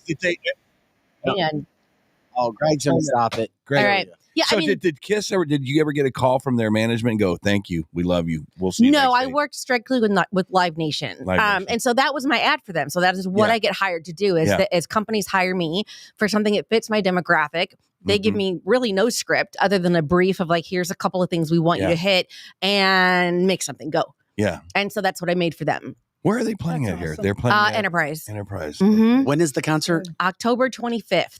Are you going backstage? Yes. Oh my God, that's the I'm best. terrified. That is the best. Those pictures will be great. I know, right? I don't like people in makeup, scary things. Oh, they'll scare you. Do you You think know, Gene scary. Simmons would hold you like a baby, You- on the side maybe, and take a picture? on his hip. Yeah. I mean, I don't know. I mean, he's getting up there in age. I don't know how good his back is, but Yeah. I hear his tongue is still really. Watch out. Oh, Lizzie. I'm just gonna go and enjoy the experience. I don't think I'm gonna ask him to hold me. Yeah. or Or stick anything his like tongue that. out, or Were you a fan back in the 70s by chance? Did you go, what in the heck is this? I wasn't born till 78. I'm a late Gen Xer. Okay, you're a late Gen Xer. Damn. Yes, Okay.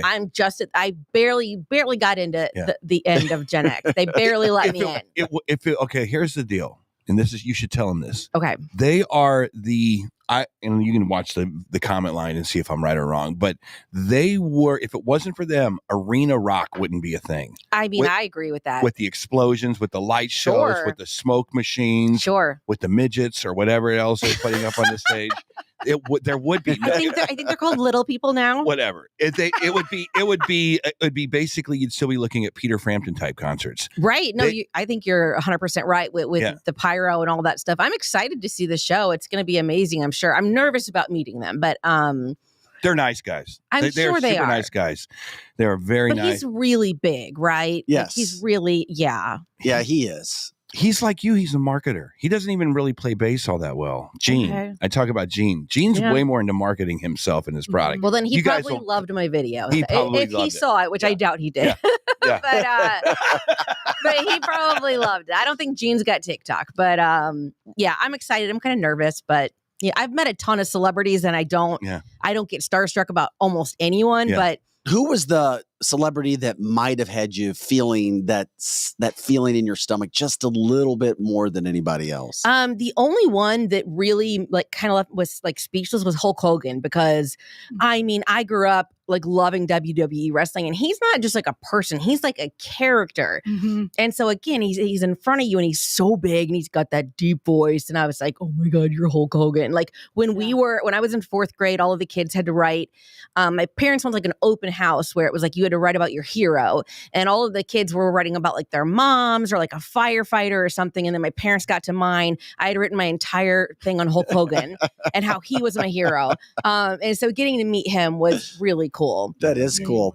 And if I ever get to meet like Snoop Dogg or like the Spice Girls, I would lose my mind. But the Spice Girls? oh, I loved them. Yeah, I'd like to meet Victoria. She's hot. There's a new show on Netflix. I've been watching a little bit of the clips. So I watched David Beckham and Victoria Beckham. But it's a pretty cool Posh show. Spice. It's all about how they turned on him when he got red carded in a game or something, and they lost the game, and it was the worst thing in the world, and like they would boo him all the time, and just sports stuff. But it was a cool show. I watched most of it. Is Kelsey the new Beckham? They tied in for the Chiefs with Taylor Swift. Is that the new Beckham? But you're a huge Taylor Swift fan. I know that. So are you cool with this whole thing? So I'm suspect from the beginning. No, you can't be now. She's been to 3 games. I know. Did they win last night? Chiefs won, and she was in Kansas City, and they only showed her like 20 times. And she's dressing down. And she was sitting with mom, like just the two of them, no entourage, just the two of them, and she's touching mom and smiling. And that is who she is. So Taylor Swift, she's 34 years old, and her parents travel with her to every single concert.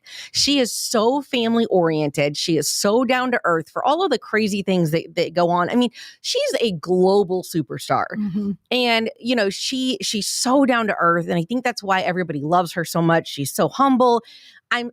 First of all, Travis Kelce is just an adorable human being. I don't know. Yeah. I mean, like, I knew who he was. He had his own Bachelor, for God's sakes. Right. And so here's the thing, though. Taylor notoriously dates like skinny, quiet European guys, right? This is not. Well, who is her? Women? Who are the ones that? Women, maybe. Because I don't know her that well. Who were the ones that came before Travis Kelce? I don't know if you would know. John Mayer, I think. John Mayer, but then also like Harry Styles and like again, you know who Harry Styles is. It's a lot of the skinny British rockers. Okay, right. This guy is like. I mean, first of all, how do you make a human that cute? And any guy... Yeah, he's 6'4", 6'5", 235, 240. But he moves like a gazelle. And he runs like a receiver. It's just insane. Oh my God, why don't you date him? And I think Vic would.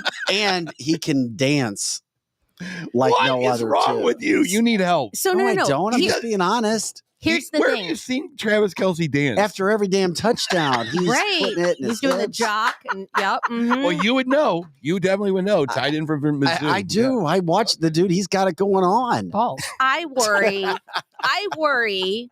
because maybe Vic can weigh in on this, but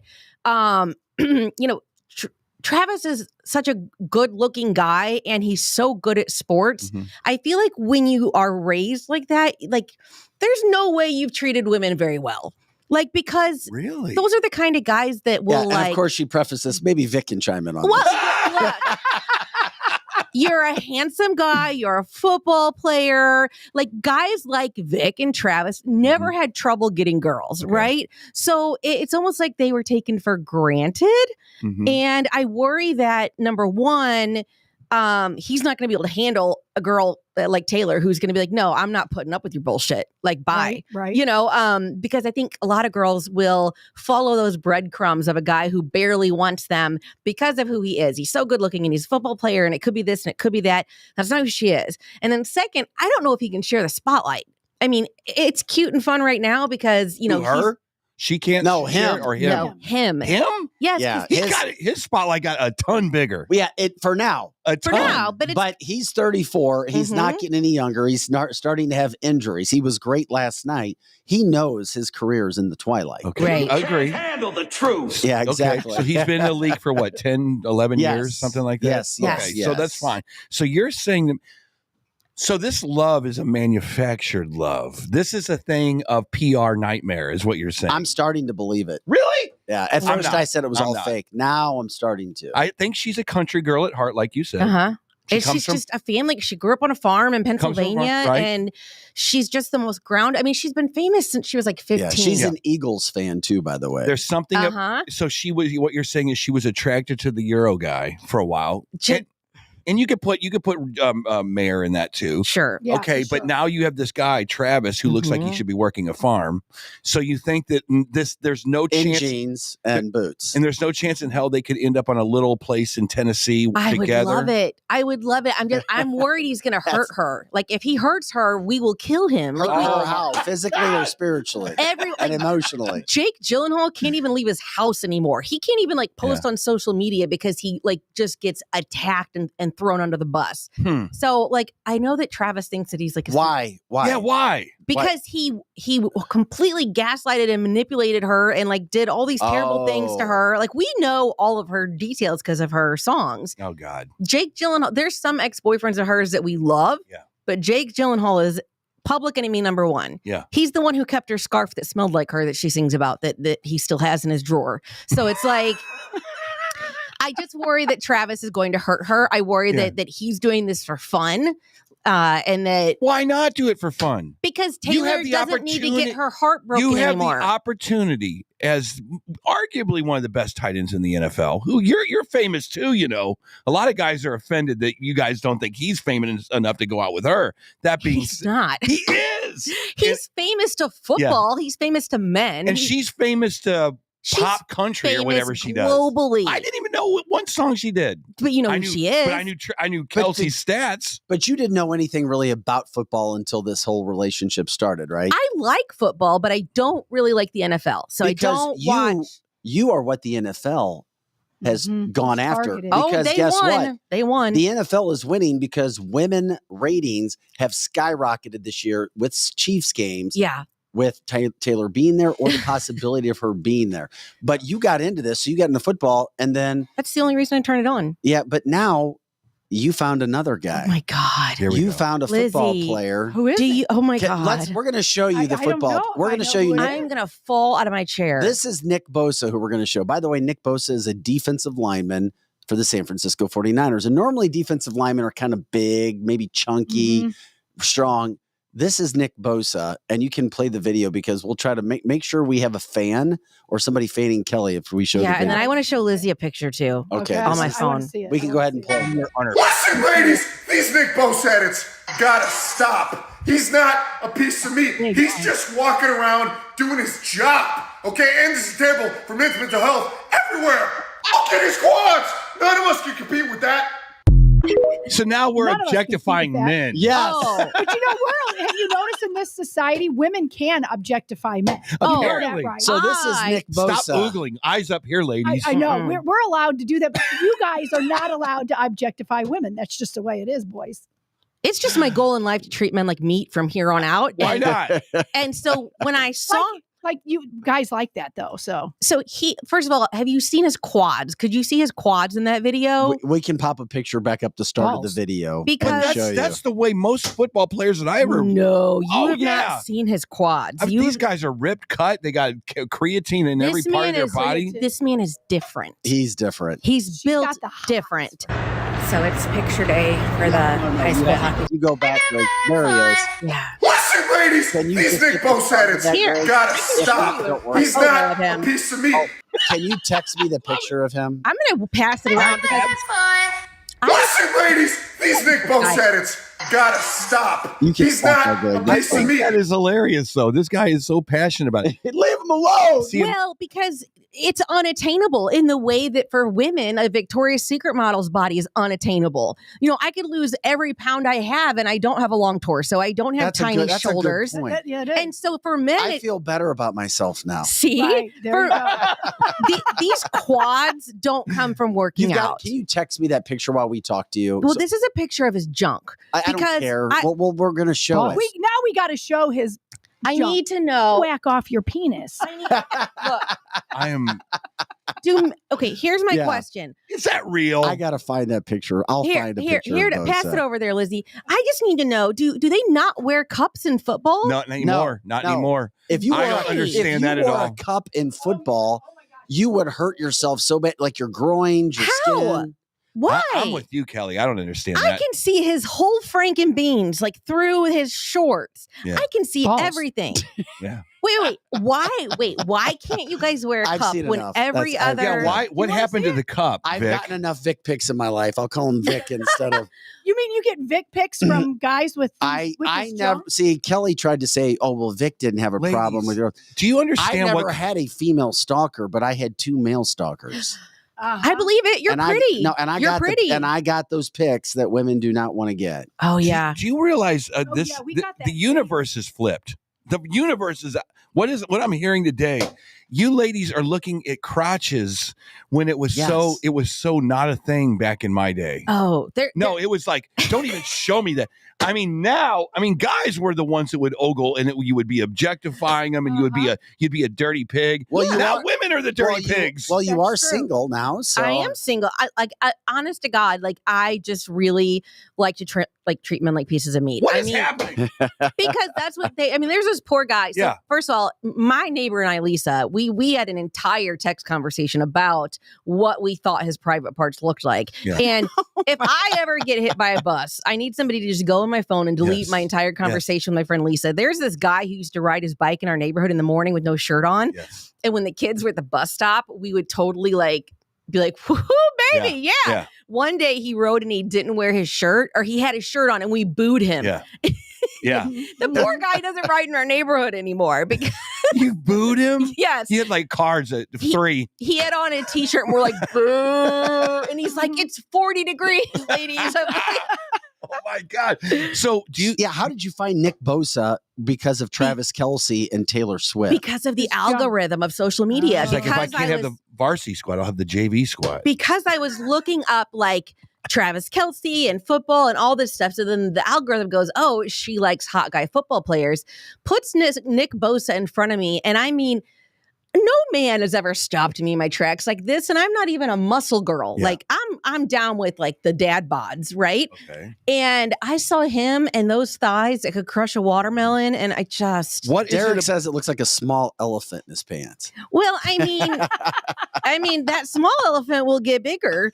Oh my Oh God. my gosh. So Did you hear that? Yeah, I did. So I know that guys, and that I'm just speaking from my old days of remembering this, but guys, we were always, apparently infatuated with breasts. Mhm, So still then, are.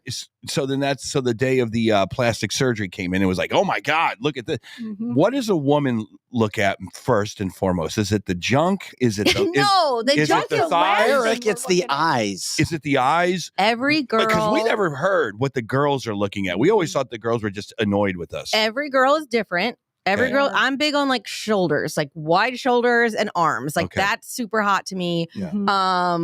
And that's like the main thing. Like Yeah. that's always what I Yeah, girls are different. Where guys But- have always been known to be boobs. Girls are Yeah. completely different in what we like. And it's not that guys are into boobs, but if you see a chick walking down the street and she's got melons, No, you're you- like, what the? You guys And then you go to what you like the eyes and the you butt and guys all are into boobs. Yeah. You get turned on by photos of boobs. Girls don't get turned on by Vic pics, as you said. No, we Like don't. no actually.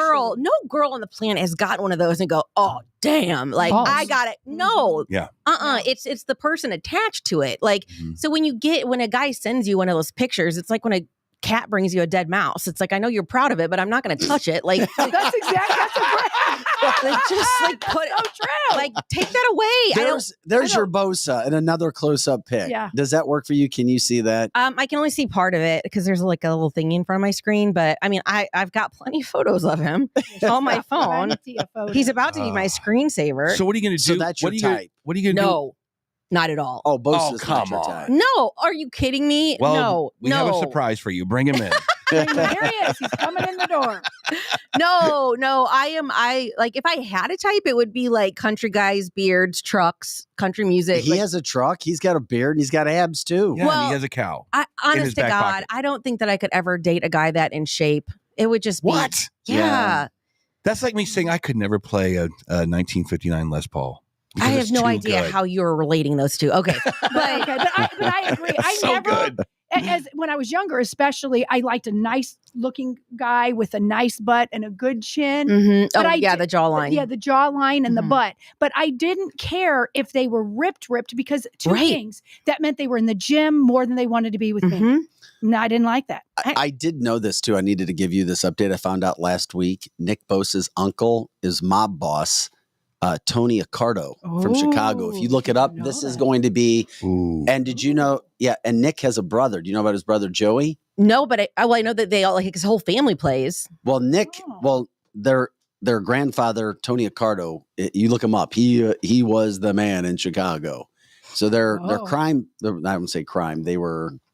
Yeah, watch out. You don't want a horse in your head. Yeah. No, you yeah. don't. In your bed. I must say. But you need to check out Joey Bosa Okay. as well. Joey is Nick's brother. And those two boys they were Ohio State guys. And Joey looks exactly like him. So you have double your fun. Well, Joey, and then I heard him talk. He's got like an IQ of 7. I'm like, I mean, if you've ever heard, somebody's got to have a clip out there of like Joey Bosa talking over and over and over again. Yeah. It's just his voice. It just sounds like, kind of Or Nick cartoonish. Bosa. Yeah. Joey's his brother. Yeah. Joey's his brother, and then so they got mob connections. So yeah, the family that I married into, my ex-husband's the youngest of 9 in an Italian family, and they have ties to the mob. And I thought you could joke about it, and apparently you cannot. No, so you Yeah. can't. That's I why I learned stopped that- myself. I learned that really early on in Yeah. the marriage. So Mhm.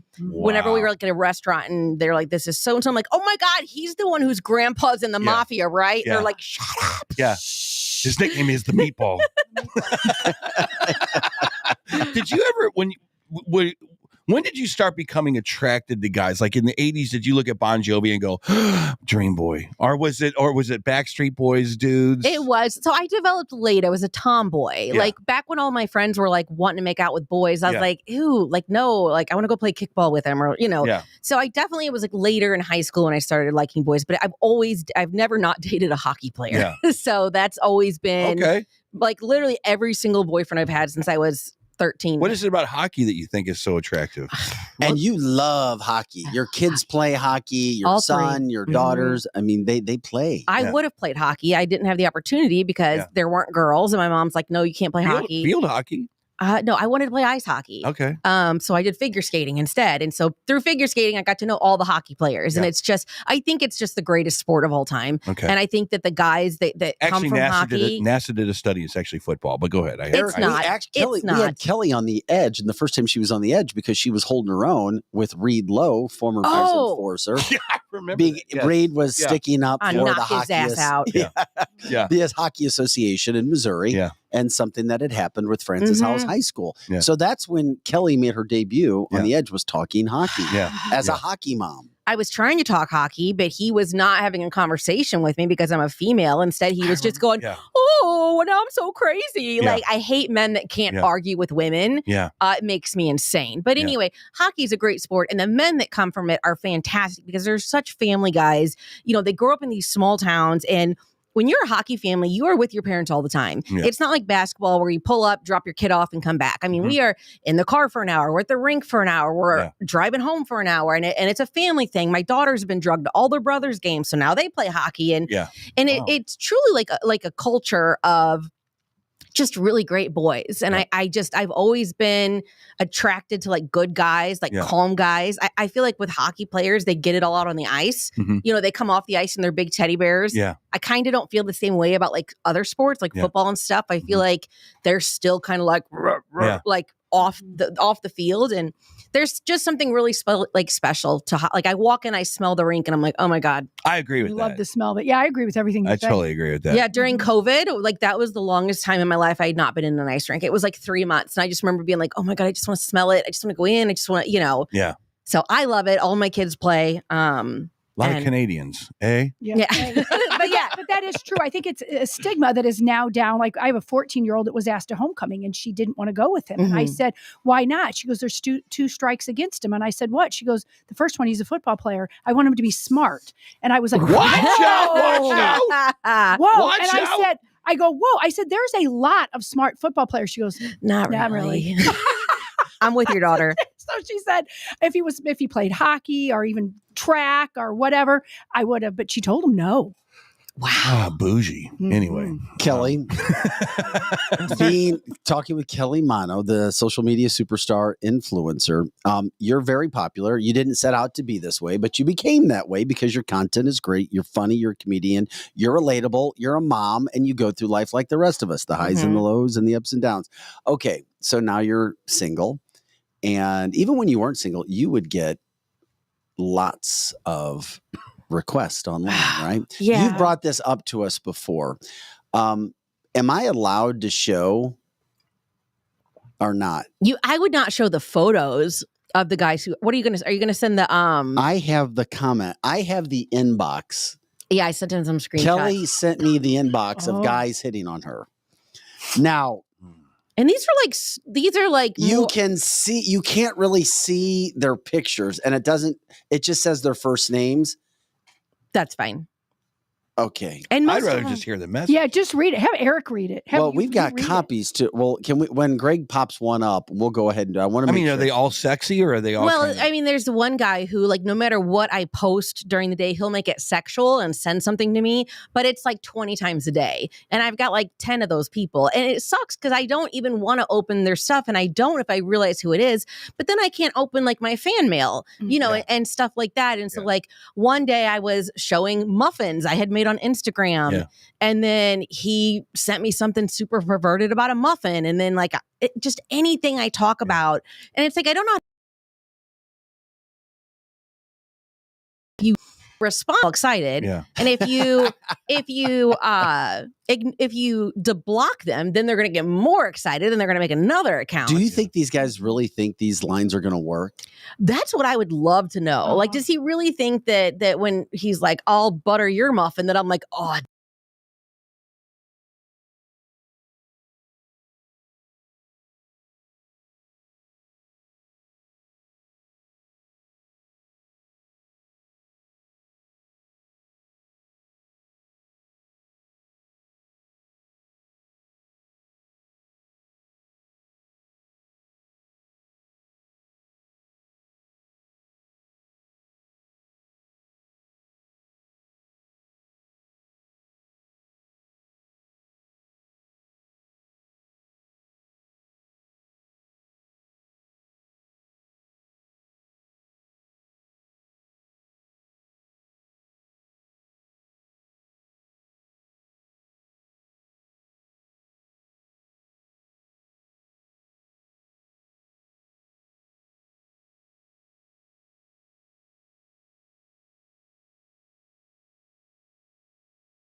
you bet your ass. The chick with the ARs in the back again, Dad. So this poor guy, he would call me every night and he would say all these terrible things and he would call me every night around the same time. And this one time, like, I always knew his phone call was coming, and the phone rang for like half a ring and hung up. Yeah. And I got his number. Yeah. Ooh. I was like, sweet. I know that's him. Oh. So it took me all of like an hour to do complete detective work. I had his phone number, then I had his name, then I had where he worked, I had where his mom lived, I had where his kids went to school. Yeah. I went online and pulled a photo of his house off of like Google Maps, but then I edited out the text to make it look like I had taken the photo. Right. And so I called him and I said, here's your name, here's where you live, here's where your kids are, and Yeah. I'm in front of your house. I'm going to burn this down while Yeah. you're sleeping. Yeah. And I sent him that photo, and he thought I was outside of his house. Nice. He was too stupid to realize that I pulled it off of the street view of Google Maps and just Yeah. sort of, edited it a little bit. So, if I knew who these guys were, I mean, Aren't you big enough to where you have a team of people that can field for some of this stuff, though? no, I mean, I could hire somebody. I'm not nearly as famous as you guys think I am. I'm really not. Well, it's exponentially going up, and it's going to happen to the point where someone, you're going to be famous in Israel and in Germany and in China and all over the world eventually. Yeah, it just sucks because in the real life I would knock these guys out and put them in their place, but I can't, because they're on the internet, and it's just all day. So what's the latest with you and your ex-husband? Because the last time I heard, you guys just kind of decided to kind of move into different rooms. Are you guys still doing that? Yeah, is that going well? Yeah, no, he's my best friend. He lives in a separate bedroom in the house. He probably will move out eventually whenever it feels natural for him. He's got a super awesome social life. He likes people. So he goes out and he goes on dates and he goes and he does stuff. And I stay home and watch murder shows and make Taylor Swift bracelets. And I'm taking him to Kiss. To meet Gene Simmons. Yeah. Because I get to take somebody. So I get ex-wife of the year award for that. Yeah, So have you been on a date yet? Oh, no, I won't date. You won't take that. Well, you said that last time. No. What about him? Has he been on a date? Oh, yeah. No, he goes on dates. He does? Uh-huh. So you guys are in the don't ask, don't tell kind of phase. Right. Well, I mean, he knows Until that it's time to introduce the kids. right, which would be a long time coming because he knows how protective I am of the kids and what goes on inside That our relationship would change if he showed up next week with somebody and said, I'm ready to introduce somebody to the kids. I don't think he'd have the balls to do that this soon. I mean, he's still got me to deal with. Yeah. So I and also he has the kids in mind first too. I mean, it's not like. It's just not like that. We just put the kids first, and that's all that's important. And I told him, I'm like, I don't want to meet anybody unless they're important. If this is someone you're going to be with long term, then sure, absolutely. Let's meet them. Let's start getting to know each other. Give me a sister wife. I'm down with it. But I just at this time in my life, I have nothing to give anyone. I have no time to give anyone, and I have things that I want to do for myself. When you've been married for 20 years and together for 22 years, so for 22 years, I've had to make a decision with somebody else. Do you want to go out of town? Do you want to buy this car? Do you want to go to I've not been able to make any decisions on my own. Is it still hard to do that? If you want to go to the car dealership, are you like, oh, wait a minute, I don't even need him well, anymore. There's no, an adjustment. Because I bought all of our cars. I handle salesmen. He doesn't. He's very passive and kind. Yeah. So I've always, I don't need a man for anything. We all know this. Quite literally, I don't need a man for anything. So if I ever do have a boyfriend, it's going to be because I want him in my life, not because I need him. Maybe that's how Taylor Swift is. That is how Taylor Swift is. And that's why I think it's working. 100%. Yeah. That's why I'm starting to believe it. Yeah, that's what I know. I think that it's a real thing. And if it works out, it's going to be. What's something we've never adorable. talked to you about on Fridays? A lot of times we do paranormal. Oh God, Are you into paranormal stuff? I grew up in a house where a man was murdered and he haunted our entire house. Okay, Oh, you've got. Here look. we go. You've got. Oh my God. Do you feel comfortable enough telling this story? Mhm. Because on Fridays we're kind of free for all, and a lot of times we do paranormal. And it is and, October. and as we It is. tell you this, and we did a ghost show last week, Mhm. Mhm. Eric and Lizzie both lived in the same house, and it was a haunted house. Not together, but at different times. We went to high school together. We told and the story then- last week. Yeah. So and That's weird. It is so weird. And then when we started working together again, I hear him talking about the same house, and I'm like, "What?" And we've got quite a story. You didn't live in the same house, did you? Where was your No, mom? I was in Walter Granite Scott. City. Granite City. Oh my God, you guys lived in. So was your house haunted by a person or just? Do you not know? It has some weird things going on there. It sounds like it's a person to me, even though I Yeah. didn't live there. We knew exactly who our ghost was. What happened with your stuff and what would occur? So, my dad was a mailman, and so in a small town, everybody, but especially being a mailman, and he delivered mail on this route, and this woman shot her husband in the living room, and then came running out of the house to the neighbor saying, "Oh my God, I shot my husband!" And we were role playing. He was teaching me how to use a gun because we had break-ins in the air, something like that. I don't know. So anyway, the house goes on the market for sale. And it's really, really cheap because someone had been killed in it.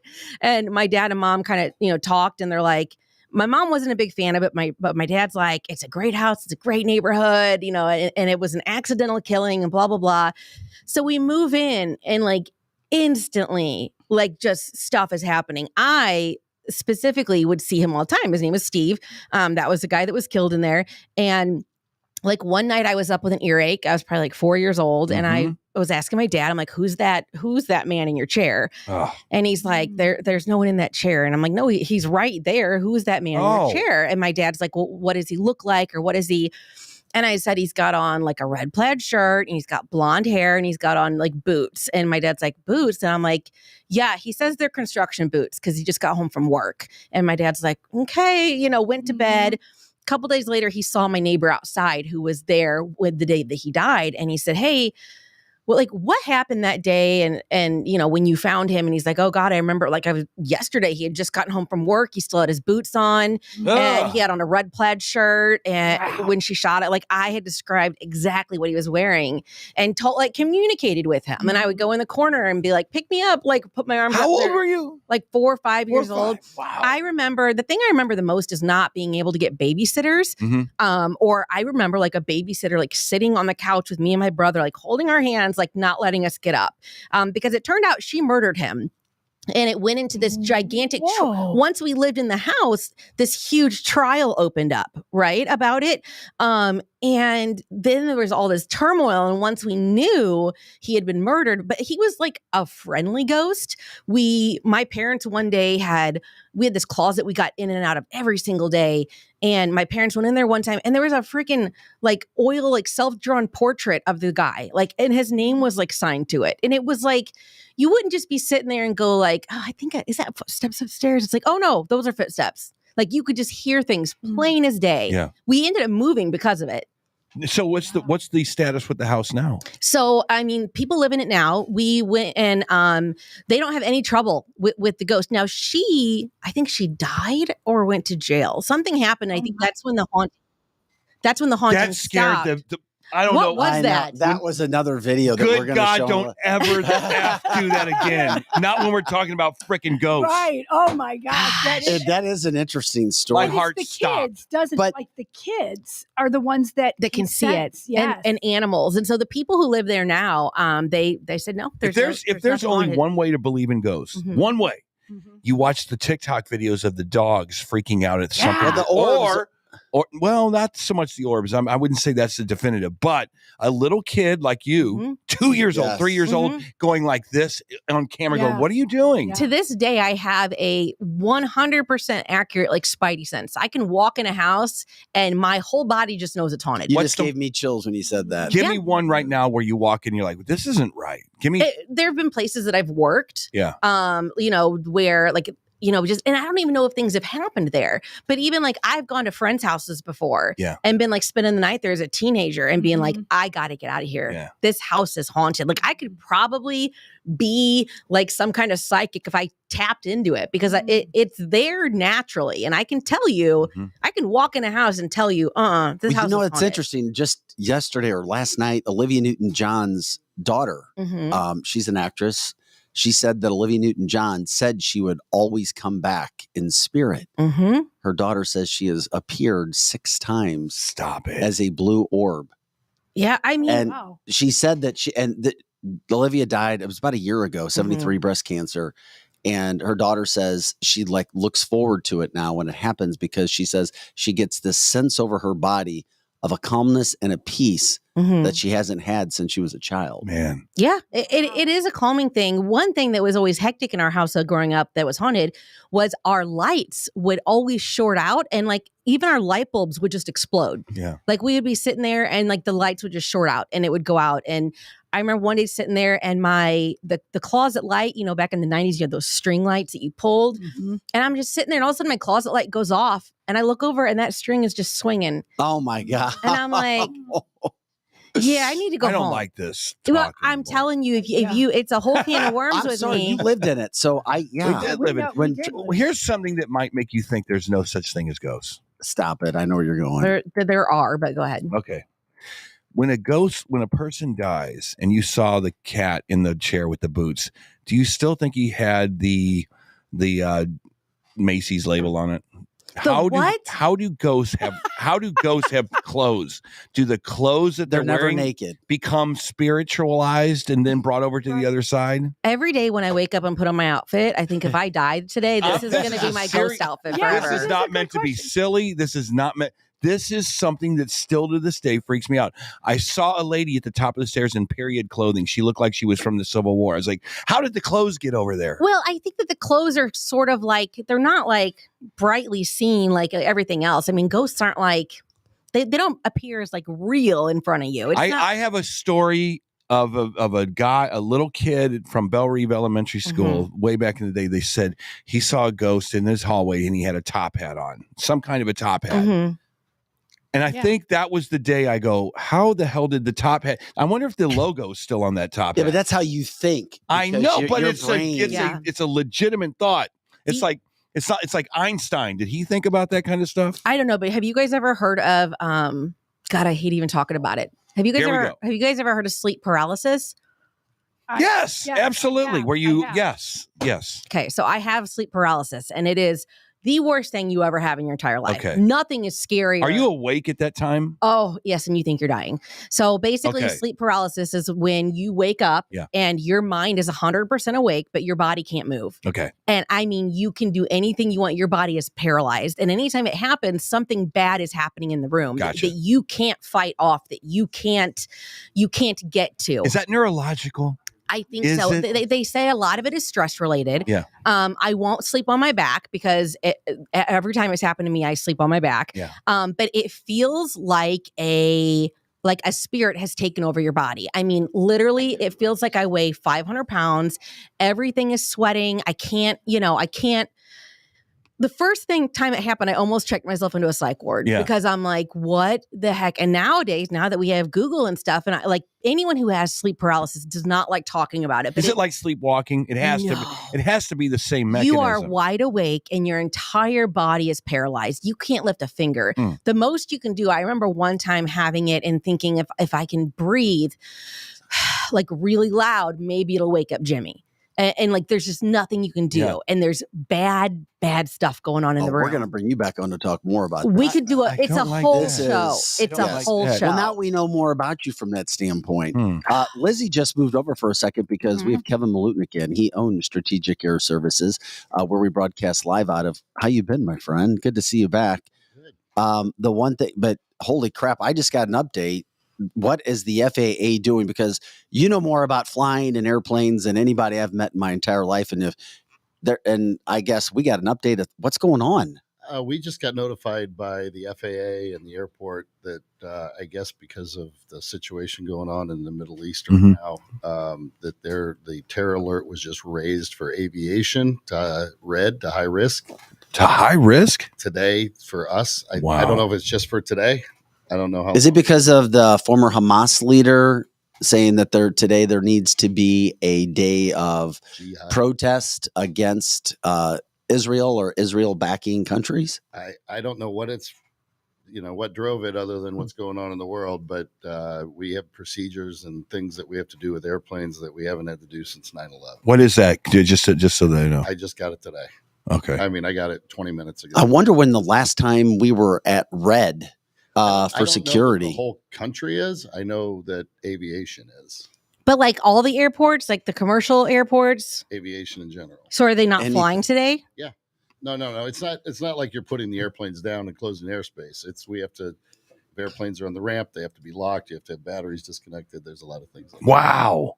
So what happens with are planes allowed to go out? You can still go out. We just took off, but our guys have procedures at the airports they have to do when if they're leaving the aircraft outside. Jeez. So that's until, is it till 6 o'clock, till 8 o'clock, or just in? It says indefinite, so I don't know. I've never even heard of that. They'll come back on and tell us. It's the same type of thing that happened before. We're gonna. Oh man. Well, I tell you, have you seen anything like this? When's the last time you saw something like this? 9/11. Oh, that's what I was figuring. Worse than this in 9/11. I mean, the airspace, land wherever you are. Yeah.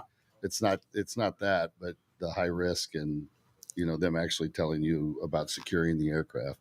What's interesting too is the fact that I told Kelly she needed to talk to you because Kelly was on an airplane recently When was the last time you were on an airplane before? I thought Kelly you two should hook up from a business standpoint because she has millions and millions of followers and lots of people in St. Louis about the wonderful ride she could have going through Strategic Air Services.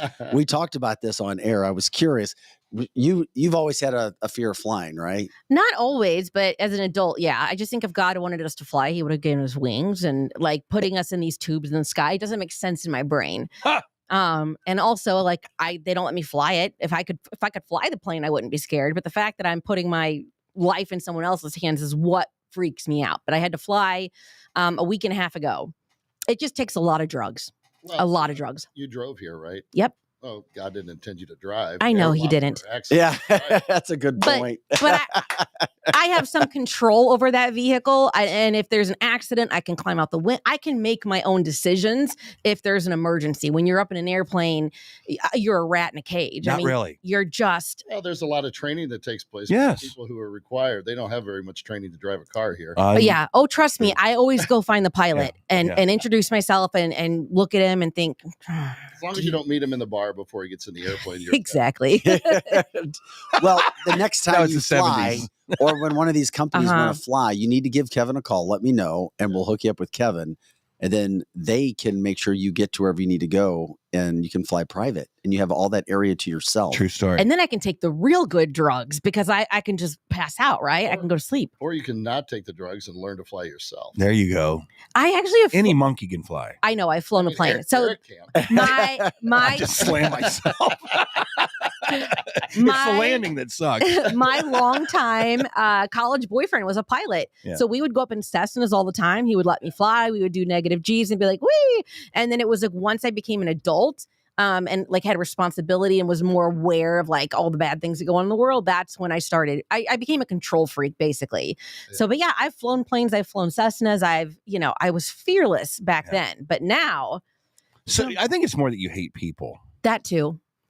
I mean, It is. There's no worse place to be if you hate people. no. That's why I have nothing to do with the airlines. Yeah. You don't Yeah. know who those people are that you hate in the back of the airplane. Yes. At least in ours, you know everyone. Is that the worst walk? Is the 20 feet from the inner entrance of the plane to where you're going to be, who you're going to be sitting by for the next few hours?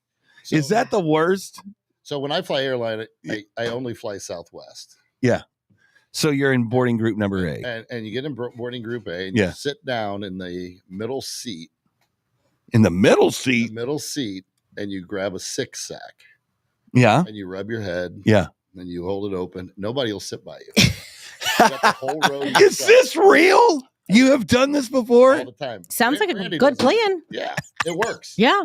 I mean, I had a window seat both times. So I just, being small, I Yeah. could just curl up and just go to sleep in like a ball. Like, Yeah. How do big people fly, by the way? It Vic, sucks. how do you fly? It sucks. It sucks. Commercial. I'm 5 feet tall and it was awful. Yeah. Like I had no room. I had nowhere to put my feet. And then that's why I finally just scrunched up. And I thought, if I were a normal sized person, no way would I get on an air. Like, where do your legs go, Vic? Where do you put They them? sit right in front of you. They're cramped. They bend. Do you man spread? If I can. Okay, not if you're next to me because I'll knock your knee out. But yeah, I'm polite. I'm not putting past. Well, you've got your imaginary line Right. from where the No, that Armrest that's is. crossed all the But time. if you start by sitting in the center and you put your arms out, nobody wants to sit by a fat guy that's sweaty holding a 6-sack. I mean, you got a point. You got a point. This is the best commercial for SAS I've ever heard in my life. It's so true. Yeah. Well, you're hooked There you up. go. So when you're ready to go to Kiss in Europe, Yeah. Well, the problem was on the flight back, I get to the airport, take my drugs. Yeah. And then my flight got delayed. And then I missed my connecting flight in the other part of And you're the drugged next up. airport. Oh, yeah. And Yeah. then that one I was in an airport for like 12 hours and I was on another planet. Like, thank God I had a lady with me helping me, a Yeah. friend of mine. And she's the one that went and handled the whole, like, our flight got canceled. Now we're on this Mhm. flight. So here's our new boarding pass. I can't do all that. Yeah. That's But what overwhelmed. This is going to be your new ticket. It is. You're going to fly private. You're going to have a business relationship with Strategic Air Services. And all these people that want to fly you Ooh. around the country will hook you up and they'll go through Strategic. yeah. Do you have any planes I can jump out of? I love skydiving. She got the Wait a minute. You're 421. afraid to fly on the airplane. What? You want to jump out of one. Exactly. That makes Oh my no God. sense. Get me to altitude, and then I'll take it from there. Every time I've been skydiving, which was just another time a couple years ago, the whole flight up there, I feel like I'm going to throw up. I just want to jump out of that plane so bad. You know, the skydiving airplanes are probably the most dangerous airplanes. Exactly. It was like exactly. it was like going up in a cardboard box. Yeah. And they shake and rattle. Oh, and it was stuff. awful. The weight and balance is never right on takeoff. No. And then they open that door and it's like no part of your brain, no matter how brave you are, like your brain is gonna fight jumping out of an airplane. Yeah. Like you have to push past that. And then they open, like you realize like you've never been in a plane with the door open before. Like they open that door and it's like, oh my God. And then, but yeah, I've been skydiving in like cow outfits and I'll jump out of a plane all day, every day. That had to be on DC show. I can't imagine. No, it was on TikTok when I hit 1 million. When I hit 1 million followers, I went skydiving on TikTok Live In a cow costume. Outstanding. That's not very aerodynamic, you would think. No, it wasn't, but it worked. It kept me warm. And then also the person I'm clipped to, I'm always like, who are you? Do you have kids? Like, are you a parent? I will not jump with anybody who's not a parent. Have you jumped out of a plane, Kevin? I have, but I wouldn't jump out connected to somebody. So I went through the training. Oh, yeah. Through the static line. Oh, my through the God. recall. So I do it myself because I'm a control freak. But you have to go your first time with somebody. No. You Wow. start static line. So what static line is you do all your training on the ground, Mhm. and then you go up lower, and you're connected to the airplane. And it That's opens crazy. your- Like the military members. Yeah. And you do that for so many. Go. So that's Go. I don't So try, trust yeah. these people that I'm connected to. So I See, I didn't know that was an option because I've looked into like getting enough jumps where I can jump by myself. And I would love to do that. But then like, I just know my crazy ass, it would become an obsession and I would be jumping out of planes What's every wrong weekend. with that? That's Because I have fantastic. enough going on in my life right now. I don't need a new hyperfixation. Yeah. So I'm just trying to keep myself in line because I would jump out of a plane every single day if they let me. I would be an instructor. They would strap to me. So see. I don't want anybody strapped to me. Yeah. So how did you learn how to land? I mean, you're a pilot, kind. It was a weekend thing. I mean, you actually go for a weekend, and by the end of the weekend, Yeah. you're free falling. Yeah. yeah, the landing's the hardest part. Yeah. That's the only thing that takes any kind of skill. The scariest thing for me was you get up there, and the big people always go first. They want to get them off the airplane. So I was always first. I'm like, Jesus Christ, can't I watch somebody? Yeah. Exactly. You know, oh no, you're first. Yeah. No, I've told all 3 of my kids that when they turn 18, I'll take them skydiving. So my son is up. He's turned 18. He's 19 now. So we're in the plans for it. So my kids aren't quite as like hip to do it, No. but I'm like, I'm not going to make them. Have you done bungee jumping? Mhm. That's worse. It's scary. Bungee jumping is scarier. It's worse. 'Cause It's worse. Bungee jumping feels like you're falling. Yeah. Skydiving does You not. are. You Damn, are Kevin, you've falling. done everything. You are falling. Well, yeah, you are falling when you're Yeah. bungee jumping. And also there's a lot of bungee jumping. It's like on vacation, like some guy named Ricardo is hooking it up. And I'm like, yeah, no. At least like True story. these skydiving places are like Uh, full run businesses, 365 days a year. Yeah. And again, I've only went skydiving with people who are parents. I don't know why that makes me feel better, but Yeah. Well, Kevin, I'm glad that we had a chance to pull you in here about this update, man. Thank you So so what do you much. see happening? What is it? Just get through the day and everything? I don't know if it's the day. I don't know. What the interesting part is we've got our largest conference in aviation next week. In fact, a lot of people are leaving today to go out to Las Vegas for this conference, and I'm just waiting to see what's going to happen out there because they shut down an airport. You've got every airplane you can imagine to go walk through Yeah. the convention center. So, they stopped it for 2 years after 9/11.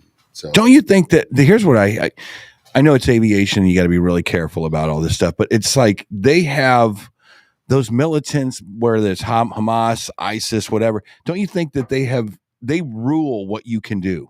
If they want to have a day of rage, aviation is shut down. we lose our freedom every time. I know, that's what I think too. What a great point, Kevin. We do. I mean, look how much freedom we lost after 9/11. Exactly. We lost freedom. We have no freedom going to. Do I think they're going to do an airplane thing again? I don't. I think they did it. They proved it. Yeah. There's all of these others. They're going to find something else. Yeah. And if we keep the border open, it's not. And this is a rage against Yeah, no Israel doubt. too. This is not such an American thing. It's Israel. Now we're standing up with Israel, but it's like you said. It's like if you think that Osama didn't win, he did every time you go to TSA. That's right. That's true. Go to You're TSA. right. You won. They changed our lives. Yeah. And by the way, check out Kevin's company, strategicairservices.net, strategicairservices.net. You can get everything up to date when it comes to private flying, luxury flying. We do it every day. We talk about the ins and outs, the positives. Just give them a call. Find out where you're flying. You never know what kind of plane you're flying, how many people are flying, what kind of prices, and everything. And you'll know your pilots. Perfect. Perfect. And I think- promise they're trained well. If I ever have to fly again, I seriously will look into it because I mean, flying commercial is just the worst thing on the planet. Well, you know what you need to do? Buy a 707, the one with the airlift that goes on the back, that goes down. Who is that? DB Cooper, the guy that stole it. You guys can make a jumped out. fortune. You can have the DB Cooper experience at SAS. Starring Kelly Manno. There you go. She Yep. could be dressed up as DB Cooper and jump out the back of the plane. Come on, man. Yeah. I want to just see Platinum Rock Legends in your everything. Well, I'll do it. My wig They will fall might. off, but it'll be all right. Dang. Well, Kevin, keep us posted, buddy. Thank you. Thanks a lot. Again, Kevin Malutnik Yeah, coming in. don't and go getting anywhere. I us got to talk to updated. you after this. So, He's going to be serious about I'm his update. serious. I think So the we've got DB the Cooper update. experience. Come on. Who's DB Cooper? He's You don't know. Okay, DB, look DB up DB Cooper. back in the 60s. He's a thief. He basically hijacked an airplane, Oh, and is he the guy that like put a bomb on it, and jumped off of it and let it crash? and then the back air stairs went down, and he jumped out of it. Yeah. And to this day, we have no idea where they are. I love those stories. Him and the guys from Alcatraz that escaped are living together somewhere. I don't know. I thought where. they robbed something. Well, they robbed a bank. Yeah, and then they took off in the plane. Yeah, there was a guy, one of my most favorite, I love crime stories and stuff. And there was a bank robber back in like the 80s. And his thing was he would go in and rob the bank. Mhm. And then he would walk out of the bank and go around the corner and take off his clothes and walk right back in the bank as a customer who had just walked in and was like, oh God, what's going on? Yeah. And he'd get on the ground with everybody else. Yeah. And he's the one who had just robbed it. And he made it like 10 years before he got caught. Jeez. Just by doing that same thing over and over again. Yeah. Because then when they let all the people in the bank go, he goes and grabs that bag that he stashed to close and goes home. Yeah. But yeah, he would rob the bank and then walk right back in. That's genius. Yeah. Yeah. I have not deniable culpability. Only problem is he's now a part of every bank robbery in the region. They finally caught him. Yeah. But back in the 80s, nobody kept track of that. And Yeah. he would do it in different cities. Yeah. And so it was brilliant. It is. Brilliant. Hey, before we get out of here today, would you want to meet Nick Bosa by chance? Yes. Oh my God. I gotta try. I'm gonna try to figure that out. We got to figure out how we can have you and Nick Bosa meet. And then you Wow. can hang out with Taylor. You've already You and Kelsey and Taylor and you and Brittany Right. Mahomes. and Brittany Mahomes. Yes. Oh God. Oh my God. Something So else. fun. She's got some And serious Kelly standing Manno. bitch face. Yes. She does. Well, I'm Sure, pretty she's nice. sure, as much as I would love to meet Nick Bosa, that would be fantastic. But I mean, I would still treat him like a piece of meat in person. I'd like slap his ass. So if he's okay with that, What if he says, I'm not that kind of guy? well, I don't care. I mean, like, it's just a little, right. just a little pop on that What if- big tight butt, that Yeah. big thick Eric. meaty butt. Damn, I've never heard this language from a woman in Oh my my life. God. He's got a It's butt. like He's Sex got a, in the City on crack. oh, he's got like a butt like a black girl, like just like a big, thick, like, I like them big. I She like likes them big chunky. buttsies. Yeah, not lie. Yeah. I don't even like big guys. I don't know what it was about him. I mean, it's just those thighs. Yeah. And the way he walks. It was that slow motion walk, you Mhm. know? But I'm still not over the cup thing. I don't understand why football players don't wear cups. Because you would hurt your groin. Because when you're getting tackled and your legs fall on each other, a piece of plastic. Yeah, but But they make them Ouch. durable enough. You They're know- not going to break. You know and what? I did wear one for a little bit, and it was called the Duke. Did Duke. you name it personally? No, Foul. Okay. the brand was the Duke. The Duke. that was a helmet. Are you sure you weren't wearing a No, helmet on your no. nuts? So are, I needed a bigger one. the fact that Mine was the thimble, but but it was amazing. It was very nice. wouldn't you rather have a piece of plastic pushed into your groin than to have your balls smashed No, to smithereens no. by a 300-pound No. lineman? What? No, She said. no, it Oh does. my It doesn't God. work. The way you So fall funny. and hit. But Oh. you're the only sport that does that. Like even soccer players are total pussies and they wear cups. Like I I agree. I can't imagine going on a football field without a mouthpiece and a cup. You don't Well, wear a cup in Hockey football. players work. Well, obviously, because this photo of Nick Bosa, I can see everything, and that's what made me ask. I'm like, I assumed football players wore cups, and then as I'm going through Nick Bosa photos, I'm like, whoa, Nah. that's his entire wiener. I can see it. It is. The whole wiener. Why can He I uses see it as a weapon. pretty much? Out of my way. But like, My wiener's coming. My wiener's coming. I would think as a Oh my guy, God, that's another drop. My wiener's coming. My wiener's coming. I hope you saved Get that. out of the way of the wiener. But Lizzie. That's another one.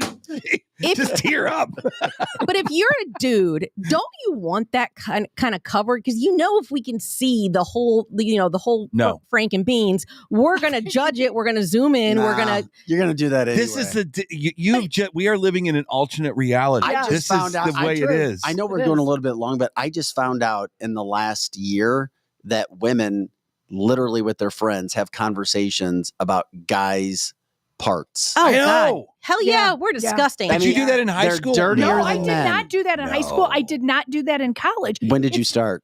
Probably in my 40s. Okay. Women are did. dirtier Yeah, than men. yeah. But I Eric, did prior to then. Yeah. These women told me, they were all sitting around, and I'm just here going, "You're kidding me." No, Oh yeah, we if talk you about knew- everything, and we talk about this part and that part and color. it's a lot about the ex-boyfriends though. It's when they break up, then it's like, oh, and did I mention? Yeah, they don't talk about the current. Women are very, I would say demure about who they're with now. But if Correct. they're not, game's off. Boy, his penis was little. Did I you know got about it. that? Yeah. I saw some stuff when I was on tour. When I was in touring back in the 90s, I saw some things that Oh the my road crews God. would do to women that was just like, but the women loved it. It was Mhm. like a Mhm. tit and tat kind of a thing. Now it's completely flipped. Yeah. Yeah. The Welcome to the girls are doing it to the guys. Yeah. Mhm. And the guys, I feel like the guys are offended by it. good. They How are should you be. offended by it? They should. Welcome to the I'm world. surprised guys are funny. No, I know lots of guys that sign up. Yeah. I don't Yeah. think so, man. I think there's a lot of guys It's like, ew. just women. It's just women taking their power back. Basically, that's how I see I don't it. think they ever lost it. No, we they really never lost did. it. They were Women just shy have, about women it. have never lost power. But no, we do talk about, and again, when you're with somebody, you usually aren't like ragging Yeah. on their junk. It's Correct, just when correct. they're mean to you. So if you're nice to girls, we will say good things about your Will junk. girls Yeah, well- lie about guys to try to hurt them? I don't think so. Maybe if he was a really big jerk, but like I don't know. I had a conversation we can't repeat on here, but I'm not like a big girl on like size. That doesn't really matter to me. Mhm. But like, so I would never be like, unless he's hung like an elevator button, then that's See, you do have your threshold. Yeah. the elevator button threshold is like where. But if I were a guy, I would not want everyone to know exactly what my penis looks like through my pants. I would wear a cup. Do you think that I always thought the same thing in LA? I'd see those girls come with the little pasties on and then the shirt over. I was like, you're not leaving anything to the imagination. They're proud of it. It So, doesn't even look good to me. so here's the thing. If you're a guy with a little wiener, you probably wear a cup, right? Probably. If I would you're- think so. It has nothing to do with the size of the package. It has to do with your legs and getting tackled and falling and hurting your groin. Okay, but if you're hung like an elevator button and you know you're hung like an elevator button and you play in the NFL and you're wearing spandex on 4K television every day, Yeah. do you cover up? Well, you wear The a little Not guy. that you know that But you all wear a the jock women are strap. listening now. He didn't look like he had but you wear a jock strap. You just don't wear Doesn't a the cup go in the jock strap? Yes. It can, It's like a sports if you're bra for your wearing- nuts. but my Oh, okay. Talk about a mic drop. but my Duke, the Duker that I wore, Stop. Or the thimble. the Duker would cover it all up. It would like get everything, it pull it all back to you. I just could not see as a man like wearing spandex because I mean it's not very flattering in certain angles and light and I wear spandex on stage and I still wear a cup. yeah. Just for that reason. Because you just want the smooth bump like a Ken doll. Like you don't want to. Like a Ken doll. Yeah, the Ken, Yes. like the Ken dolls. Yes. Ken and Barbie. Ken had like a smooth bump. Uh-huh. It leaves a lot to the imagination. If I were a dude, I would not want the whole world seeing my wiener through my pants Yeah. on national television. No. So that's why But I mean, unless you're really I proud. hope this goes viral for Nick Bosa. Oh my Yeah. God! I am going to start posting Nick Bosa Do you videos realize every that day. on top of him being this hot beast of a man that you Mhm. talk about, he's also one of the most fierce competitors and one of the baddest mojos in the NFL. Oh, see now I just want to marry him. See, she Yeah. would date him. See, she said she wouldn't date, but Nick, Mm-mm. you make that happen, she's going to go on a date. Yep, I Somebody bet. know Nick, just so superstar Kelly Manno on social media can Yeah. meet you. It would kind of be like Taylor Swift and what she's doing for Travis's career, Mhm. Kelly could do this on social media for you now. That is not a lie. Except It's not a lie, dude. Yeah. Sorry. I think that Nick Bosa could probably do a little better than like a middle-aged chubby lady in the Midwest, but I would still love to meet him just because he's super hot and like, I don't know. You don't make, like, you just don't get a body like that. Like I said, it's like given to you by God. You don't make quads like that in the weight room. Yeah. No. They are given to you. They are given to you. Like Zeus creates you. And so I'm going to post, if you guys follow me at Kelly Manno on any of my social medias, I'm probably going to be posting at least like a Nick Bosa video a day for like the next couple weeks. Because when I discovered him, there were all these videos of him. People make edit clips of him and stuff. So there's endless content. Yeah. And he is a nice piece of man meat to look at. Well, we appreciate you coming in today with us, Kelly. Thank you so much. By the next time we see you, it's 2 weeks from today. So you will have been to the Kiss concert. Yes.